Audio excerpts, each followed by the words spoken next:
दुष्यंत जी की बहुत सुंदर लाइन है कि सिर्फ हंगामा खड़ा करना मेरा मकसद नहीं, मेरी कोशिश है कि सूरत बदलनी चाहिए।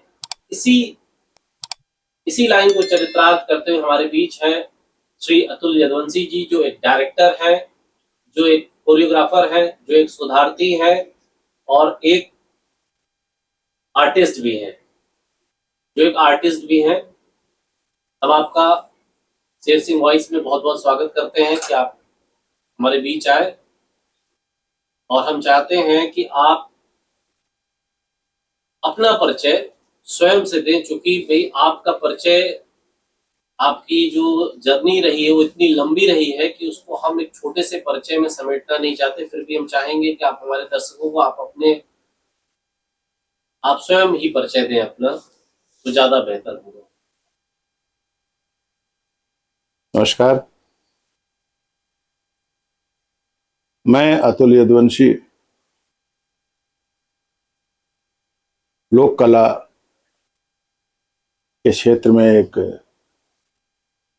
अदना सा कलाकार हूं।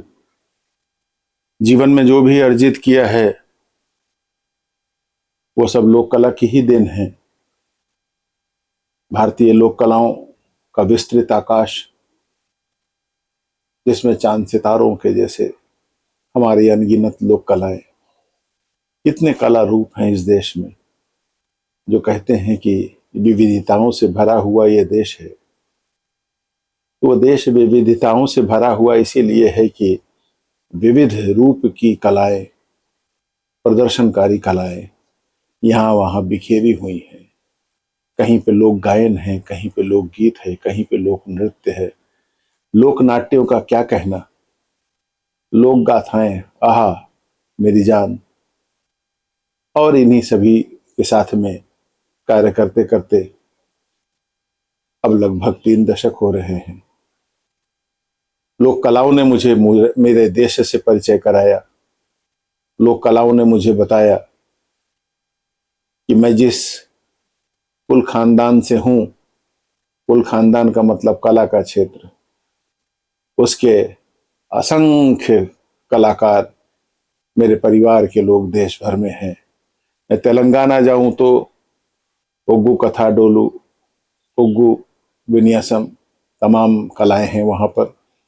मैं असम जाऊं तो अंकिया नाट से लेकर के तमाम अलग कलाएं, चाहे वह बिहू हो या अन्य कला रूप हो, कार्बी हो। चाहे उड़ीसा आऊं तो बजासल है, बिहार जाऊं तो झिंझिया से लेकर के विदेशिया है, हरियाणा चला जाऊं तो वहां पर सांग है, फाग है, गुग्गा है। राजस्थान चला जाऊं तो कला की देश की राजधानी है वो, अद्वितीय कालबेलिया है। वहां पर रम्मत है, वहां पर चक्री है, वहां पे भपंग है। इसी तरीके से बोलूंगा तो बहुत समय लगेगा। यह देश कलाओं से भरा हुआ, और उसका एक छोटा सा एक मैं हिस्सा हूं, जिसने कुछ करने की कोशिश करी है, जिसका समय मूल्यांकन करेगा। और आज आप यहाँ पे आए हैं, आपका स्वागत है। लोक नाट्य नौटंकी के क्षेत्र में मेरे तमाम जो प्रस्तुतियां रही हैं वो परंपरागत भी रही हैं, और कई जगहों पे हमने परंपरा में जो फूहड़पन आ गया था, जहां जहां सड़ांध आ गई थी, एक सर्जन के रूप में उसकी सर्जरी भी करी। जो जो अंग काटने पड़े उसको हटाए भी। और आज फिर से नौटंकी देश की मुख्य धारा में है। आज मुझे खुशी होती है कि लोक नाट्य नौटंकी की चर्चा राष्ट्रीय नाट्य विद्यालय से लेकर के बड़े बड़े महोत्सवों में होती है। देश का कोई भी नाट्य महोत्सव हो, बिना इस भारतीय रंगमंच की प्रस्तुति के वो अधूरा होता है। मेरे परिचय में एक दूसरी चीज और भी है कि लोक कलाकारों को जो उपेक्षित रहे, जिनको उनका वो हक नहीं मिला जो मिलना चाहिए था, कोई सरकार हो, कोई दौर हो। कोई दौर जब मैं कहता हूं तो 200-400 साल पहले की बात भी करता हूं। हमें राजाश्रय नहीं मिला। लोक कलाएं लोक कलाएं यानी लोगों की कलाएं, लोगों की कलाएं यानी बहुसंख्यक समाज की कलाएं, जो समाज जिसको पालता है, समाज जिसको प्रश्रय देता है। राजाश्रय के बगैर समाज के प्रश्रय पर आज ये कलाएं फल फूल रही हैं। और जहाँ पे एक बीच में थोड़ा सा वो दौर आया था, वहाँ पे प्रभु के निर्देशानुसार मेरे से जो बन पड़ा, साथियों से मिल के, बैठ के, चर्चाएं करके, उनके सरोकारों से जुड़ के, उनके दुख सुख में उनके साथ रह करके एक बड़ा संगठन बनाया। और उस संगठन के जरिए आज 18 राज्यों के 286 जनपदों में लगभग 27 लाख कलाकारों के साथ में काम कर रहा हूं। और हम राजनीतिक नहीं हैं, हम अराजक भी नहीं हैं, अपनी बातें कहते हैं, दृढ़ता से कहते हैं, लोग कलाकारों के हक की बातें करते हैं। उनको हक उनका कैसे मिलेगा, उनको सम्मान कैसे मिलेगा, उनको एक सम्मानजनक पारिश्रमिक कैसे मिलेगा, उनको कार्यक्रम कैसे मिलेंगे, जो संगठन उनके उन्नयन के लिए बनाए गए हैं वो उसके लिए कार्य कर रहे हैं कि नहीं। इस कार्य को करते रहने में अब यही जीवन है, यही लक्ष्य है, यही मिशन है और यही विजन है। यही मेरा परिचय है। क्या तारीफ दूं अपना मैं। अतुल यदुवंशी जी, सबसे पहले तो हम जानना चाहेंगे कि नौटंकी और नाट्य कला का जो उद्गम स्थल है, कि जब भारतवर्ष की बात करी जाती है तो निश्चित तौर पर विभिन्न कलाएं हैं, जैसे कि आप अपने परिचय में बताया। हर राज्य में हर एक, जैसे कहते हैं, कहावत है कि कोस कोस पे पानी बदले चार कोस पे पानी, तो उसी तरह से चार कोस पर हमारी लोक कलाएं जो है बदलती हैं। सबकी अपनी अभिव्यक्ति की तरीका है और उसको हम लोगों ने नाम दे दिया। राजस्थान में अलग कहा जाता है, हरियाणा में अलग कहा जाता है। तो वर्ड्स हैं जो एक्सप्रेशन में तब्दील हुए, उसको इंटरटेनमेंट कह लीजिए या हमारा प्राचीन इंटरटेनमेंट का साधन था। तो मेरा कहना है कि इसका मूल उद्गम जो है कहाँ पर हुआ? कलाएं मनोरंजन करती हैं, ये तो दुनिया जानती है। और भारतीय कला रूप मनोरंजन करने के लिए नहीं बनाए गए थे। जब हम पढ़ना लिखना नहीं जानते थे, जब हम इतिहास दर्ज करना नहीं जानते थे, जब हमारे पास में हिस्ट्री रिटन फॉर्म में बुक्स के रूप में नहीं थी, जब छपाई भी नहीं होती थी, जब अखबार भी नहीं छपते थे, जब रेडियो भी नहीं थे और टेलीविजन भी नहीं थे, तो ये समाचार कौन लाता था? लोक कलाकार। लोक कलाकार राजा से जनता की बातें और जनता तक ले जाते थे राजा की बातें, और जनता से जनता की बातें राजा तक। तो ये जो समाचार और ये जो संचार क्रांति थी वो लोक कलाकारों ने ही करी थी। अब आप देखेंगे कि कलाएं जल संरक्षण की बात करती हैं, कलाएं वृक्षों के संरक्षण की बात करती हैं, कलाएं खेत खलिहान की बात करती हैं। उस गर्मी और उमस भरे मौसम में वो किसान टूट न जाए, उसके लिए रोपाई के गीत होते हैं, उसके कटाई के गीत होते हैं। उसके वो इसलिए होते हैं कि हम अपना जीवन जो है थोड़ा सरल कर सकें, दुश्वारियां थोड़ी कम कर सकें। आप समझ सकते हैं कि कोई भी उत्सव, कोई भी विवाह या कोई भी ऐसा समारोह बिना लोक कलाओं की प्रस्तुति के क्या सोचा जा सकता है? कोई भी विवाह ऐसा हो सकता है जिसमें बुआ मौसी तमाम लोग घर के इकट्ठे होकर के वो गीत न गाएं और वो अपने देसी तरीके से, चाहे वो तालाब पूजने से लेकर के कुआं पूजने से लेकर के सारी चीजें हों? तो क्या ये जो उपयोगिता है लोक कलाओं की, ये मनोरंजन से बहुत ऊपर निकल जाती है। और उस वक्त जो समाज के बड़े समाज शास्त्री होते थे, चाहे ऋषि मुनि होते थे या कोई भी वैज्ञानिक होते थे, सब ऋषियों के रूप में ही होते थे। और उन्होंने जो भी थ्योरी जानी, जो भी थ्योरी बनाई, उसको जनता तक कैसे ले जाना है, उसको कैसे महिमा मंडित करना है। गंगा का पानी पीने के लिए है और उसमें औषधीय गुण हैं, तो कैसे उस चीजों को हमें जल को संरक्षण करना है ताकि उसमें कोई मल न डाले, कोई गंदगी न डाले, तो कैसे जो है उसको संरक्षित करना है, तो गंगा को कैसे माँ का दर्जा देना है, और गंगा माँ को फिर उस माँ का दर्जा देते हुए कैसे वो हमारी मान्यताओं को और कैसे हमारी तमाम जो हम अपनी मांगे जो है रखते हैं वहां पर, कैसे वो सारे आशीष देती हैं, कैसे पूर्ण करती हैं, ये सब चीज से जोड़ते हुए कैसे जनमानस में एक बड़ी विचारधारा बनाई जाती है। लोक कलाओं का ये भी बहुत बड़ा काम रहा। बहुत सी कलाएं हैं जिनको राजाश्रय मिला, बहुत सी शास्त्रीय कलाएं हैं जिन्हें राजाश्रय मिला। किसी कला ने राष्ट्रीय स्वतंत्रता आंदोलन में भाग लिया क्या? नहीं। उनको राजाश्रय मिला, धन मिला, बड़े बड़े घराने बनाए उन्होंने, लेकिन देश को जब देने की बात आई, समाज को जब लौटाने की बात आई, जब संघर्ष की बात आई, जब लाठियां खाने की बात आई, जब गोलियां खाने की बात आई, तो लोक कलाकार अपने गीतों से कभी पीछे नहीं हटे और जन जागरूकता के उस माने दुष्कर कार्य को, दुरूह कार्य को उस दौर में भी करा जब अंग्रेज उनके ऊपर नजर रखते थे, जब लाल बहादुर शास्त्री से लेकर के जवाहरलाल नेहरू लोक कलाकारों के साथ में मिल करके उस स्वतंत्रता आंदोलन को गति दे रहे थे और वो सपना भी साकार हुआ। तो लोक कलाओं का अपना एक योगदान है, लोक कलाओं की अपनी एक महत्ता है। इस राष्ट्र निर्माण में लोक कलाओं का बहुत बड़ा काम है। ये मनोरंजन से बहुत ऊपर है। मनोरंजन समझ के इसको संरक्षण देंगे तो फिर कोई दया करने की जरूरत नहीं है। पर आप इस लोक कलाओं को हटा करके देख लीजिए, अच्छी सड़कों से देश महान होते हैं, बड़े पुलों से देश महान होते हैं, ऊपर नीचे जहाज और मेट्रो उड़ेंगे तो उससे देश महान होगा, सुंदर होगा, सुव्यवस्थित हो सकता है। महानता कोई चीज देश को देती है तो वो उसका दर्शन है, उसकी संस्कृति है। तो ये जो विचारधारा है, इसको प्रतिपादित करने के लिए धर्म, संस्कृति, दर्शन सबके मूल में है कौन? लोक कला है। एकमात्र देश है आपका जहां पर आप नाच नाच के भी पूजा कर सकते हैं और गा गा के भी पूजा कर सकते हैं। किसी और देश में, किसी और धर्म में ये संभव नहीं है। तो ये मनोरंजन से बहुत ऊपर है।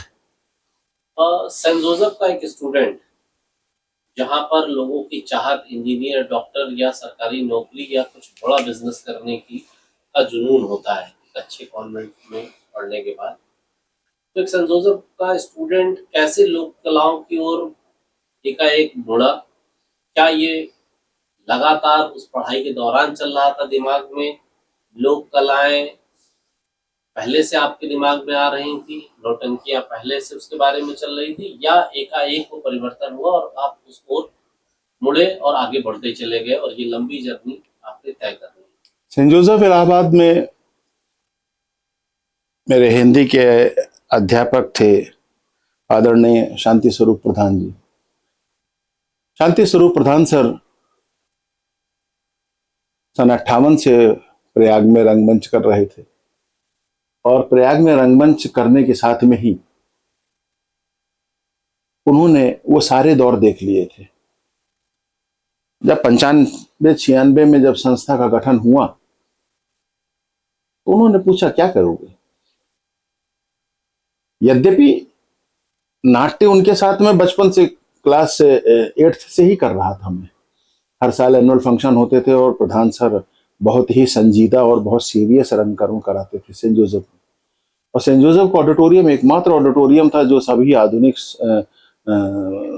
दृश्य और श्रव्य, लाइट और साउंड के सभी इक्विपमेंट से सुसज्जित था। और उसमें सेट से लेके, कॉस्ट्यूम से लेकर के वो जो उन्होंने बचपन से गढ़ा था वो एक अलग चीज थी। नाटक के अलावा बीच में एक दौर के लिए मैं स्पोर्ट्स में गया और अंतर्राष्ट्रीय स्तर पे स्पोर्ट्स भी करा मैंने और भारतीय साइकिलिंग की टीम का सदस्य भी रहा। नौकरियां भी ऑफर हुई पर नहीं समझ में आया, लौट आया। और करना कुछ और था। और वो बेचैनी को देख करके ही प्रधान सर ने कहा क्या करोगे। मैंने कहा कि सोचा नहीं है, समझ नहीं आ रहा है। तो उन्होंने कहा कि रामलीला करो। मैं आया, बहुत दिनों तक सोचा, उल्टा पलटा, लेटा उठा बैठा टहला। बाद में जवानी के जोश में गया और मैंने कहा कि पूरे जीवन क्या एक ही नाटक करता रहूंगा क्या। उन्होंने जो शक्ल और जो उनका भाव था कि समझ नहीं पा रहा है, वो मेरे को उस अप्रतिम गाथा से जोड़ना चाह रहे थे जो किसी भी दौर में कालजयी है, जो पूरे विश्व में मानी जाएगी और कोई भी व्यक्ति हो उसको नाकार नहीं सकता। तो जब मैंने कहा कि एक ही नाटक करूंगा क्या, तो वो समझ गए कि समझेगा नहीं। उन्होंने कहा अच्छा नौटंकी कर, नौटंकी को तेरी जरूरत है और तुझे नौटंकी की जरूरत है। और वो जो दिन था, फिर लगे एक ग्रुप धीरे से बनाया और पहले नुक्कड़ करते ही थे, तो नुक्कड़ नाटक करते करते फिर जो है जब प्रस्तुतियां शुरू करी तो बंटवारे की आग इलाहाबाद में पहले से होती थी, विनोद रस्तोगी जी की लिखी हुई। उसको लेके बाद में हम विदेश भी गए थे, विश्व रंगमंच महोत्सव में, लाहौर भी। लेकिन प्रस्तुतियों की बहुत कमी थी, नाट्य इतने थे नहीं नौटंकी में कि मेरे जैसे उस तीव्र विचारधारा का व्यक्ति उसको समझ पाए। उड़ान बहुत तेज थी और लेखन कहीं नहीं था। तो जो है फिर 2005 में परम आदरणीय राजकुमार श्रीवास्तव जी से मुलाकात हुई, लोकनाट्यविद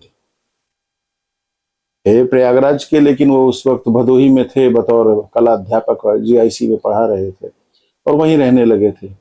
और फिर जो है उनके सानिध्य में गए, फिर वो लिखते थे और उनको वो कभी हक नहीं दिया गया, उनसे लोग लिखा लेते थे और अपने नाम डाल देते थे।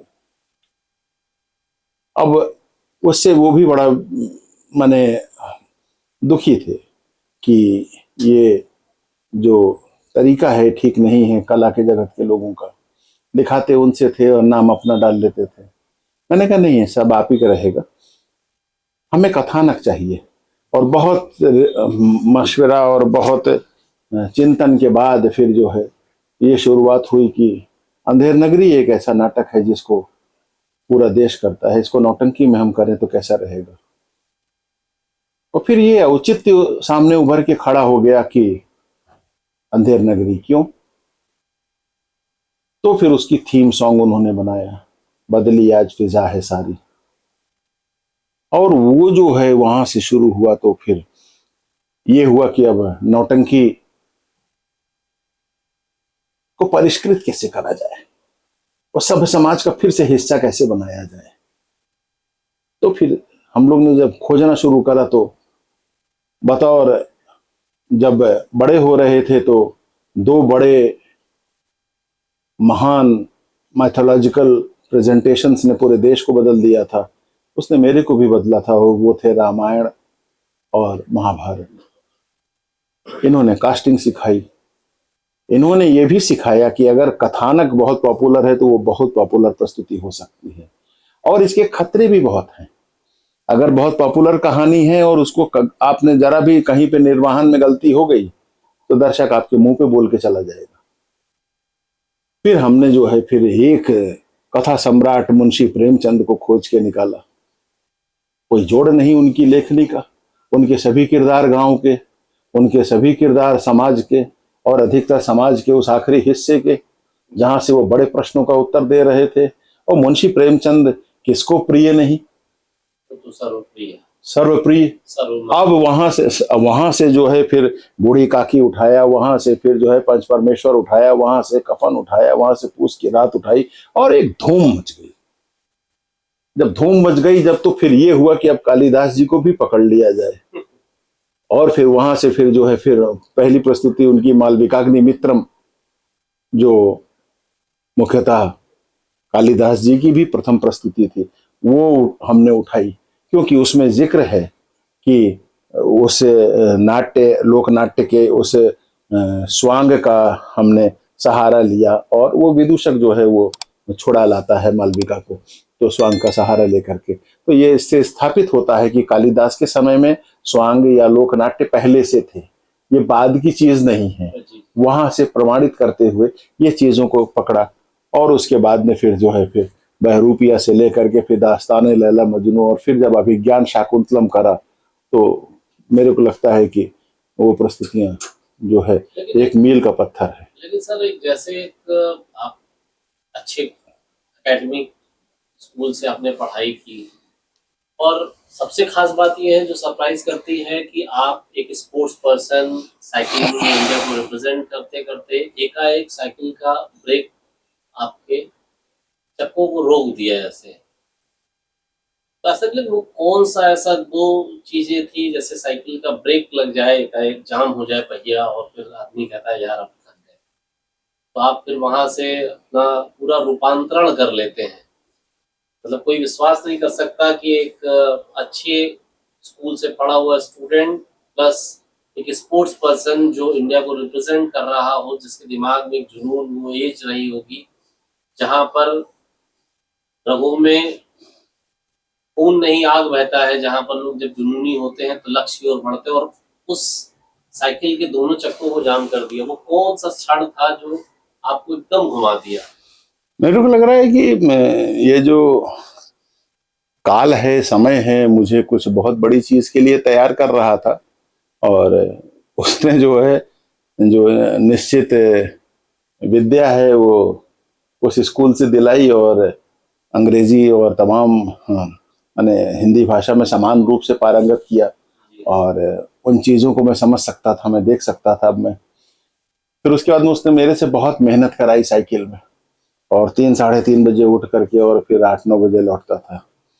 और फिर एक दौर वो भी रहा जब राजनीति को भी बहुत करीब से देखा, और ये सारी चीजें जब मिल करके एक जो नसीर साहब अक्सर कहते हैं कि मंच पे व्यक्ति का अभिनय का रेंज उतना ही होता है जितना व्यक्ति के जीवन का विस्तार होता है। तो जिसने दुनिया ही नहीं देखी है, कमबख्त पी ही नहीं, तो क्या जाने कैसे अभिनय करना है पीने का। तो वो जो एक वृत्त था वो पूरा करना ही होता है एक संपूर्णता में। दूसरी चीज ये है कि रामानंद दलित हैं, नक्कारा बजाएंगे। सुरेश मास्टर दलित हैं, पेटी बजाएंगे। नगीना दलित हैं, ढोलक बजाएंगे। कोई उच्च कुल का या उच्च कुल और नीच कुल कुछ नहीं होता है, मैं ये मानता हूं। माने समाज के उस वर्ग में बैठा हुआ किसी डॉक्टर इंजीनियर का बेटा नक्कारा क्यों नहीं बजाएगा? वो दिन कब आएगा? नक्कारा क्या किसी के लिए फिक्स है? चमड़ा वही छुएगा। ढोलक जब सारे लोग बजा सकते हैं तो क्यों नहीं बजाएगा? मेरे यहाँ अभिनय जो है वो कोई एमबीए लड़की क्यों नहीं करेगी? एक समय था जब मेरे से उस वक्त के जिलाधिकारी अमृत अभिजात सर यहाँ पे थे, और उन्होंने कहा कि मैं अभिनय करूंगा तेरे एक प्ले में। और सारी तैयारी हो गई थी। फिर एक मौका आया कि वो नहीं हो पाया, पर उस लेवल तक ले गए ना। आज न्यायमूर्ति हमारे यहाँ पे आते हैं, आज बड़े बड़े विद्वान हमारे यहाँ पे आते हैं। आज जब हमने अभिज्ञान करा तो हमने राधा वल्लभ त्रिपाठी जी को भी बुलाया, प्रोफेसर राधा वल्लभ त्रिपाठी जी, राष्ट्रीय संस्कृति संस्थान के जो है कुलपति भी रहे। तो ये है कि ये कोई विशेष जाति का आदमी ही किसी विशेष कला को करेगा, यहाँ पर भी क्या जातिवाद चलेगा क्या? तो मैं उसमें लोकनाट्य नौटंकी की विधा में आ गया, और मेरे गुरु प्रधान सर थे, वो कायस्थ होते थे, और उन्होंने मेरी ऊर्जा को देखा और मेरे को कहीं डाल दिया, और मैं उस काम को कर रहा हूं। तो इसमें जो है मेरे विद्यालय का या मेरे उच्च स्तरीय अध्ययन का या उतने मेहनती होने का या जॉब भी जो मेरे बीच में करी, या कुछ विश्व बैंक की परियोजनाओं में भी रहा, मैं बड़े स्तर पे देश को देखा, तो वहां से लौट करके कोई क्यों नहीं काम ये कर सकता, और उनको छोड़ करके इस काम को क्यों नहीं कर सकता? मैं इस मामले में बहुत ही ज्यादा कुख्यात हूं कि जो ऐसी कुरीतियां हैं उसको मैं एकदम पूरे बल के साथ उसका दमन कर देता हूं। और हाँ, जो भी कहे यहाँ पे। और मुझे रात के विवाह और इतना खर्चा मुझे समझ में नहीं आता। 14 साल के उस प्रेम के बाद में भी मैंने जब अपना विवाह करा तो मैंने वो दिन की शादी रखी थी, और कोई भी अपव्यय नहीं था। और वो जाति के बंधन को तोड़ करके विवाह है। और मेरे बेटे का नाम केवल अद्वितीय है, ना आगे कुछ है ना पीछे कुछ है। मैं यदुवंशी, पत्नी मेरी जो है सारस्वत ब्राह्मण, और बेटा जो है केवल अद्वितीय, बस कुछ भी नहीं रखा आगे न पीछे।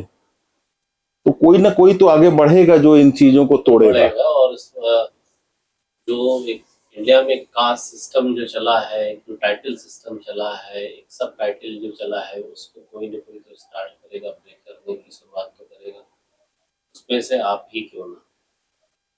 आपने एक संस्था बनाई स्वर्ग, जब ये नाम का चुनाव आपने किया, कहाँ से ये शब्द आया और क्या लोक कलाकारों को, नौटंकी कलाकारों को क्या वाकई स्वर्ग तक पहुंचाने का एक दिमाग में ठन चुका था कि नहीं, उन्हें स्वर्ग तक पहुंचाना है। इस जो पिछड़ापन है इस लोक कला का, उसको खींच कर स्वर्ग तक ले जाना है। स्वर्ग एक शायद अकबर इलाहाबादी का है शेर, बहुत अच्छा कि तू जिंदा है तो जिंदगी की जीत में यकीन कर, तू जिंदा है तो जिंदगी की जीत में यकीन कर, अगर कहीं है स्वर्ग तो उतार ला जमीन पर। तो मैं किसी स्वर्ग में नहीं ले जा रहा था, बल्कि स्वर्ग को ही जमीन पे ला रहा था। तो ये जो संस्था का गठन किया गया, तो इसका फुल फॉर्म इसी शेर की वजह से आज भी ये हमारे लेटर पैड के नीचे रहता है, और इसी शेर की वजह से ही इसका नाम स्वर्ग रखा गया। और ये society for welfare and advancement of rural generations, पूरा एक फुल फॉर्म SWARG का है। तो ये जो है एक रचनात्मकता है, एक उस वक्त की जो स्वर्ग नाम कुछ आपने ऐसा दिया कि लोग किसी माला को मोती न कहें, तो पिरो कर आपने SWARG को आपने स्वर्ग कर दिया। हाँ, मतलब मोती न कहकर उसको पूरा आपने माला बन गया वो। स्वर्ग को वाकई आपने धरती पर ले आया। अब जो भी संभव हो सके अपने कलाकारों के लिए और विधा के लिए करा मैंने। प्रेमचंद्र की कई रचनाएं आपने की है, कफन, ईदगाह, बूढ़ी काकी, पंच परमेश्वर। प्रेमचंद्र का जो भाव रहा है लिखने का, हमने बहुत थोड़ा ही पढ़ा है, क्योंकि भाई आज हमारी मुलाकात समुद्र से हो गई, हम तो बूंद है यहाँ। तो ये सबसे बड़ी चीज होती है, जैसे आजकल की बात होती है, एक व्यंग लोग करते हैं, अरे नौटंकी करता है, लेकिन आपने इस पूरी विधा को एक तरासा और एक बेहतर रूप दिया। जो ये रूपांतरण का जो दौर रहा, और सबसे बड़ी चीज आपने जो प्रेमचंद्र पर जो रिसर्च आपने किया, तो प्रेमचंद्र ही क्यों, बाकी और भी लेखक रहे हैं जो जिनके साथ आप नौटंकी को बेहतर तरीके से प्रस्तुति दे सकते थे, तो प्रेमचंद्र ही क्यों? मुंशी प्रेमचंद के किरदार आम जनजीवन के किरदार, छोटी सी कहानी, बड़ा सा संदेश। हामिद गया ईद के मेले में, थे 3 पैसे साथ, कोई शरबत पी रहे थे बच्चे, कोई बच्चे चक्री झूल रहे थे, वो कुछ खिलौने खरीदे मिट्टी के। उस छोटे हामिद के ना पिता थे ना माँ थे। बूढ़ी अमीना एक दादी थी जो कहती थी कि अम्मी अब्बा अभी विदेश गए हैं, लौटेंगे तो ढेर सारी नेमत लेके लौटेंगे। और वो बच्चा जो है दादी के साथ रहता था, और जब खिलौने खरीदने की बारी आई तो उसके पास जो पैसे थे, 6 पैसे के चिमटे को मोल भाव करके 3 पैसे में लिया कि दादी अमीना की हाथ जल जाते हैं रोटी से, आंख में आंसू आ जाते हैं। कहानी खत्म हो गई। अमीना ने केवल हामिद को गले लगा लिया और डांटती रही, बड़बड़ाती रही कि इतनी दूर गया बच्चा, न खाया न पिया न कुछ करा। माँ के लिए चिमटा निकाला है, दादी के लिए, दादी के, मतलब हाथ न जल जाए। उसके बाद में बूढ़ी काकी। अब बूढ़ी काकी जिसके पति चल बसे थे, बच्चे जवान हो के मर गए थे, भतीजा था बुद्धिराम, ब्राह्मण परिवार का कहानी है। पंडित बुद्धिराम, घर में उसके बेटे का तिलक आया है। बूढ़ी काकी को बूढ़ी इतनी हो गई थी कि ना कुछ दिखता था, न चल पाती थी, बहुत कम ही दिखता था। हाँ, जो कहा जाता है कि मुंशी प्रेमचंद जी ने उसी पे केंद्रित रखा है। शायद बूढ़ी काकी को जस्टिफाई कर रहे थे जब वो भूख भूख करती थी कि बुढ़ापा और बचपना एक जैसा हो जाता है। बहुत खाने का मन करता है, खा पाता नहीं आदमी, इच्छा सबकी करती है। उसके पास बस एक ही कोई अगर इच्छा बची थी बूढ़ी काकी के पास तो भोजन की। और घर में तिलक आया है। अब वो अपने कमरे में एक कोठरी में डाल दी गई है। संपत्ति उसकी, धन उसका, उसके पैसे से आयोजन हो रहा है। वहां पे आता है एक खोआ लेकर के, तो कहता है घर में कार्यक्रम में खोआ देने के लिए। कहता है काकी बहुत कमजोर जाना। तो कहती है मैंने गवाया, बुढ़ापा, बेबसी, जमीन में घिसटना उस गायकी में डाला। लोगों के चेहरे अदाकारी करते हैं, यहां पे मैंने गले से उस दोहे से भी अदाकारी कराई। आपन राज गवा बेटवा, अब दूजे के है आस। आपन संपत्ति दई दूसरे के, कीन्हा आपन नास। आलाप उभरता है पीछे से। और वो ये जो योगदान है, ये जो एलिमेंट खोजे हैं, ये जो डिवाइसेस हमने यूज करी हैं नाटक और नौटंकी को और मजबूत करने के लिए, बहुत से हैं कि इसको जो है बताएगा लेखक कि वो बहुत बूढ़ी हो गई है, वो देख नहीं पा रही, घिसट के चल रही है, बुढ़ापे में सांस फूलती है, मैंने इस गायकी में डाला। अभी दूसरे को, किसी को मैंने दूसरे बेल्ट का नाम नहीं लूंगा, हाथरस ही चले जाइए। अब वो ऊंचा गाने के लिए हर चीज की चेष्टा करते हैं। अपनी राज गवा बेटवा,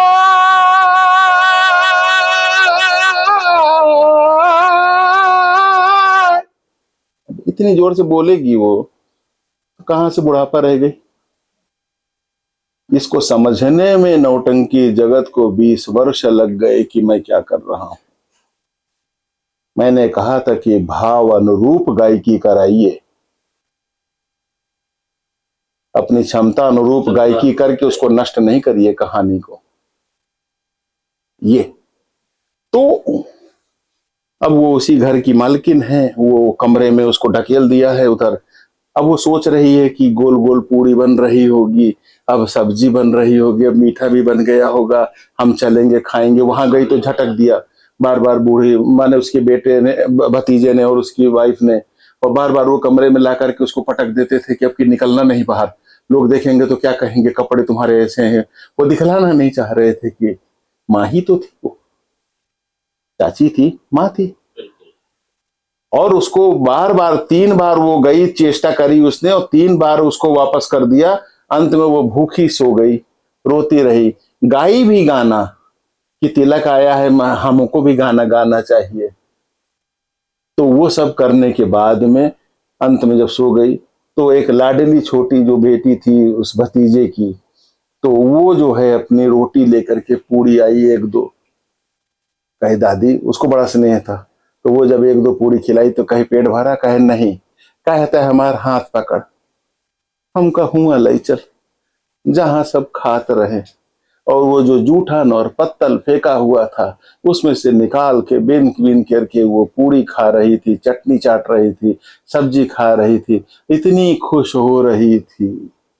और देखने वाले जब देख रहे थे, जब बहू और उनके बेटे ने जब ये दृश्य देखा तो उन्हें लगा कि वो उनके ऊपर प्रभु का कहर टूट पड़ेगा, वो उनके बच्चों का क्या होगा।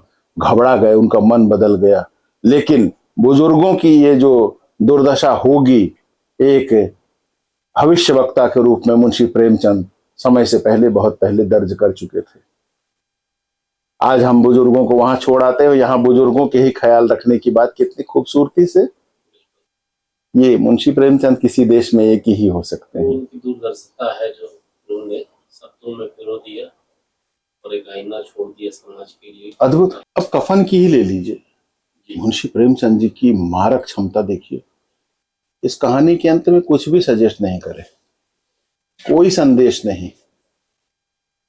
घीसू माधो, दो दलित कैरेक्टर, बाप बेटा, कोई काम नहीं करते, कोई काम नहीं करते, इसलिए कोई सता नहीं सकता इनको। कोई काम ही नहीं करेंगे तो कोई शोषण भी नहीं कर सकता ना। बिल्कुल सही बात। न मजदूरी कराएगा, वो करवे नहीं करते।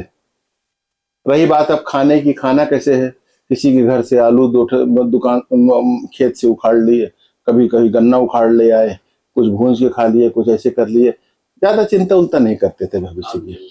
काम चल रहा था। बुधिया थी माधो की पत्नी, वो पेट से थी। अब आलू लाए थे इन लोग खोद करके, और दोनों बैठे और आलू को भूंज रहे हैं। बुधिया प्रसव पीड़ा में जूझ रही है। अब वो नहीं जा रहा है कि ये आलू ना खा जाए, और माधो नहीं जा रहा है कि बाप आलू ना खा जाए।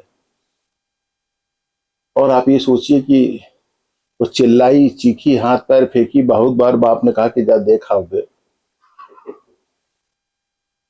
कहे तय का नहीं चला जाते, तो कहे ला जाएगी नहीं, गोड़ हाथ पटक पाएगी, है जा, कहते कहा जाएगी। बहुत दौड़े, वैद्य 3 रुपया मांगता है, ओझा और पैसा मांगता है, क्या करी, एक्टिंग में दोनों ओवरलोड। कहे जौन जे कहेस करा, भागे दौड़े, अंत में वो पैर पटक के मर जाती, बच्चा भी पेट में मर गया। अगले दिन ठाकुर साहब के पास में गए, रोए, वहां से 2 रुपया पाए, आए, मोहल्ले में थोड़ा चंदा जुटाए, और बहुत अच्छा दोहा है यहाँ पे,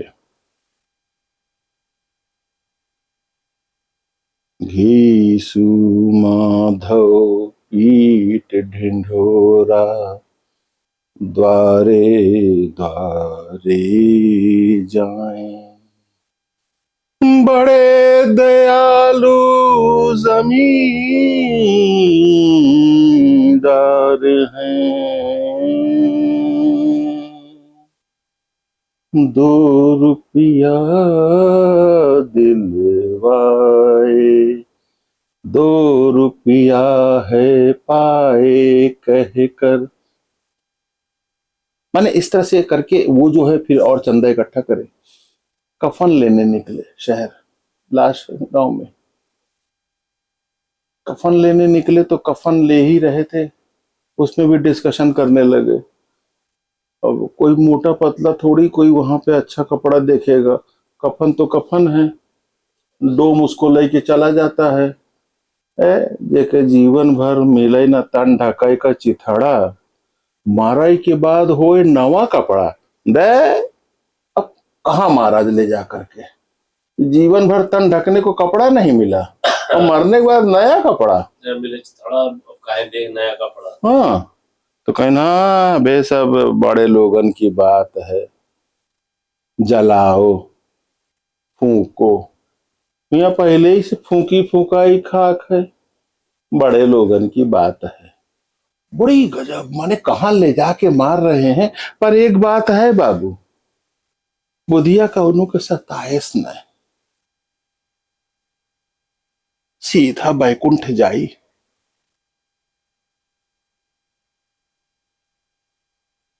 कहे बड़ा दवा दारू की ना, हाँ दारू। अब दवा से दारू, दारू से दारू, और दारू की दुकान में दोनों घूम गए। अभी डिस्कशन चल रहा था कफन लेने पे, और दावा दारू, दारू से दारू की दुकान ढूंढ गए, दारू पिए पेट भर के, मछली खाए, पूड़ी खाए, जो उनकी इच्छा थी बहुत दिनों से दबेगी, शान से खाए, पैसा मिल गया, पेट भर, शान से खाए, पहले पेट भरे और पेट भरे दोनों और खूब नाचे और भगवान को अर्दब दिए कि उसको बैकुंठ देना। मैं कहता हूँ घीसू। अब वो जो है माने प्रभु को भी माने एकदम लपेट ले गए और उसके बाद में जो है दोनों वहीं नाचे और बुधिया मुक्त हो गई। बुधिया मुक्त हो गई दुनिया के जंजाल से। जब बुद्धिया मुक्त हो गई दुनिया के जंजाल से, इस पूरे माया जाल से, भूख से, रोज का खाओ का बनाओ इस चिंता से मुक्त हो गई बुधिया। माने एक गरीब आदमी के लिए जीवन जीना इतना कठिन है, जीवन ही इतना कठिन है, इतना संघर्ष है जीवन में, जहां मरने को ही मुक्ति कही गई। फिर वो गाते हुए माया महा ठगनी हम जानी, और दोनों खूब घूमे नाचे, गिरे बेहोश हो गए। कहानी खत्म। अगले दिन क्या हुआ, लाश का क्या हुआ, प्रेमचंद जी ने यहाँ पे कोई राय नहीं दी, ऐसी जगह ले जा करके छोड़ दिया कहानी को। सोचिए। और भूख जो है मौत पे भारी पड़ गई। खाने की इतनी इच्छा है। एक समाज वैसा भी है जितना हम फेंक देते हैं उतने में ही वो गुजारा कर सकता है। एक समाज ऐसा है कि जहां पर वो डाइटिंग करता है पतले होने के लिए, और एक हिस्सा ऐसा है जो कि कुछ खाना चाहता है। एक समाज का ऐसा हिस्सा है जो कि ये टी शर्ट कलर नहीं पसंद इसलिए नहीं पहनता, ये प्रिंट नहीं पसंद इसलिए नहीं पहनता, मैंने नई टी शर्ट मंगाई है।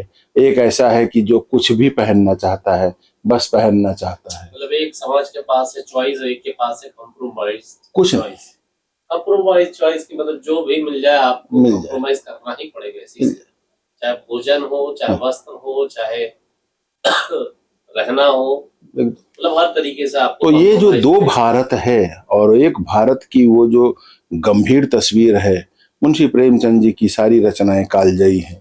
ये समाज हरदम रहेंगे, ये हिस्से हरदम रहेंगे, ये हमारे सरकारों के लिए, देश के लिए और ब्यूरोक्रेट्स के लिए और जो सत्ता में बैठे लोग हैं उनके लिए चुनौती होगी कि घीसू और माधव कैसे पेट भर खाएं, कैसे उनका जीवन सुरक्षित हो, कैसे उनका भविष्य सुरक्षित हो।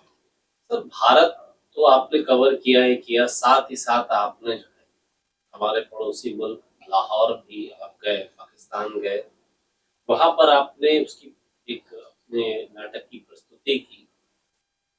तो वहां पर जब आप प्रस्तुति दे रहे थे जिसका नाम है बंटवारे की आग, तो ये बंटवारे की आग जिस हिसाब से आप डायरेक्ट कर रहे थे, और सबसे बड़ी चीज है कि बंटवारे के बाद आप बंटवारे की आग को पाकिस्तान में दिखला रहे थे। तो जब जब आप जा रहे थे, जब वहां पर मतलब मंच स्टार्ट हो रहा था, तो कैसा वो फीलिंग कैसी आ रही थी कि वो पाकिस्तानी ऑडियंस है, हम बंटवारे की आग जो अब शायद ठंडी पड़ चुकी है या लगातार पहले जलाई भी जा रही दूसरों के द्वारा, वहां पर आप उसको दिखला रहे हैं। कहीं ऐसा तो नहीं ये इस जो आप एक्शन कर रहे हो उसका रिएक्शन भी हो सकता है, ऐसा कुछ क्या चल रहा था, वो दौर कैसा था, वो माहौल विश्व रंगमंच महोत्सव की वो जी प्रस्तुति वहां पे हुई थी और 39 देश उसमें आए थे।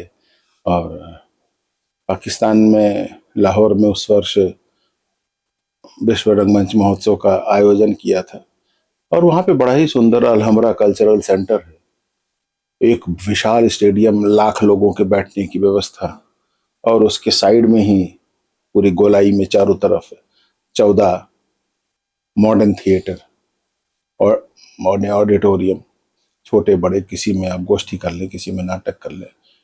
कुछ बड़े ऑडिटोरियम बनाए गए थे 500-700 की कैपेसिटी के, हमारी उसमें रखा गया था। हम इसको बहुत दिनों से कर रहे थे। विनोद रस्तोगी जी की लिखी हुई ये नौटंकी थी। हालांकि बाद में मैं गांव में जब अध्ययन कर रहा था तो रामू श्यामू की कहानी के नाम से इसका बहुत मंचन होता था जमुना पार में, प्रयागराज के। तो दो भाइयों की कहानी, रामू श्यामू, उसके पिता किसान बूढ़ा, एक बूढ़ा किसान, उसके दो बेटे रामू श्यामू, उन दोनों की बहुएं, अच्छा खुशहाल परिवार। उसी गांव में एक नौरंगी लाल रहता था। नौरंगी लाल हर वक्त जैसा नाम वैसी उसकी चाल थोड़ी तिरछी थी, थोड़ा भचकता था और कोई भी चीज को वो सीधा देख नहीं सकता था। तो उसको जो है हरदम खटकती थी ये परिवार की खुशहाली। तो वो रामू श्यामू में सबसे पहले बड़े भाई को भड़काता है कि क्या बैल के जैसे खटते रहते हो, छोटा वाला तो बिना कुछ करे हुए मौज उड़ाता है। तो उसने कहा भाग जाना, टांग तोड़ दूंगा। छोटा भाई है रामू मेरा लाडला, खेलने और खाने की उसकी उम्र, मौज करता है मुझको शिकायत नहीं, सोच किस बात की तुमको क्या है फिकर। भाग। वो भागता है, नौरंगी लाल जान बचा के वहां से, क्या मारी देगा ये। वो हिम्मत नहीं हारता नौरंगी लाल। ऐसी शक्तियां एक बार प्रयास नहीं करती, तब तक प्रयास करती हैं जब तक वो सफल नहीं हो जाती। उसने फिर छोटे भाई को पकड़ा, कहा सारी मलाई खा रहा है बड़ा भाई, तुम तो केवल घूम रहे हो, छोटा सा पेट भर के खुश। वो बीबी के लिए गढ़वा रहा है गहने, वो सारे माल हड़प रहा है, सारा प्यार दिखावे का है। बूढ़ा बाप जैसे ही खत्म होगा देगा तुमको धक्का, घर से देगा निकाल। वो ताव खा जाता है, शराब पिला के उसको समझाता है और वो ताव खा जाता है। घर में आके कहता है मेरा हिस्सा अलग कर दो, बंटवारे की बात करता है। बूढ़ा किसान रोता है कि ये जमीन हमारी माँ है, करती है हमारा पोषण, भरती है हमारा पेट, और इसी के दो टुकड़े करना चाहते हो तो क्यों ना इस ले आओ आरी, इस बाप का भी आज बंटवारा कर दो, इसको भी दो हिस्से में काट दो। और वो बहुत बीमार हो जाता है, बहुत खांसता है। मैंने वहां पे जब लाहौर ले गया था तो उसमें एक चीज करी थी कि जिस वक्त ये बाप गिरता है जमीन पर और आखिरी सांस की ओर बढ़ता है तो वो हे राम बोलता है। अब आप समझ सकते हैं कि मैं कहाँ ले गया था इसको, कि गांधी भी उस वक्त हे राम बोल के ही चले गए थे और दो मुल्क हो गए थे अलग अलग, दो घर वहां से टूटे। वो हेराम एक इशारा दिया था बस मैंने, और उसी वक्त वो सूफी गायन का एक थोड़ा सा तर्जुमा वहां पे पेश किया था कि अ, कब जागेगा जागने वाले, बहन यहाँ तो भाई वहां है। तब जागेगा जागने वाले, बहन यहाँ है तो भाई वहां है। दोनों की किस्मत पे ताले।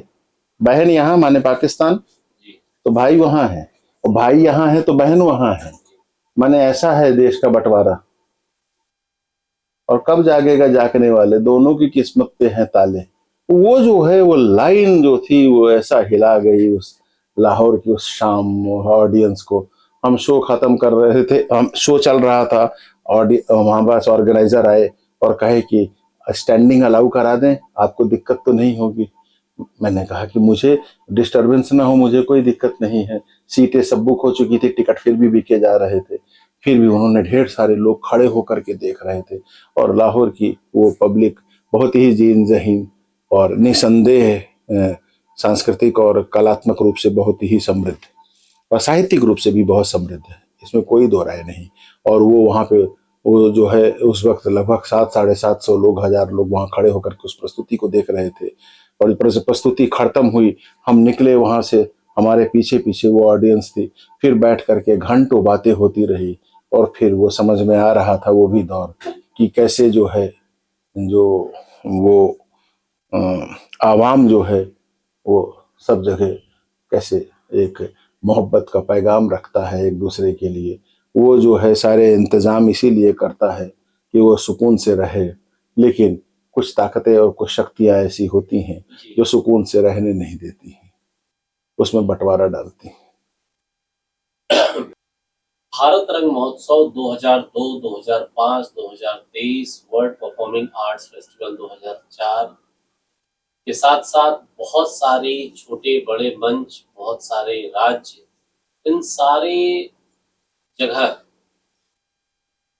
सारी जगह को कवर करते हुए जब आप आज 2026 में हैं, तो ऐसी कौन सी प्रस्तुति है जो आज भी दिमाग में है कि इसको प्रस्तुत करना बाकी है, या कुछ इस तरीके से करना है, कुछ बड़ा करना है, कुछ इंसान के दिमाग और आत्मा को झकझोर देने वाला, मुझे एक नाटक तैयार करना है या परफॉर्म करना है, वो अभी बचा हुआ है कहीं दिमाग और दिल में।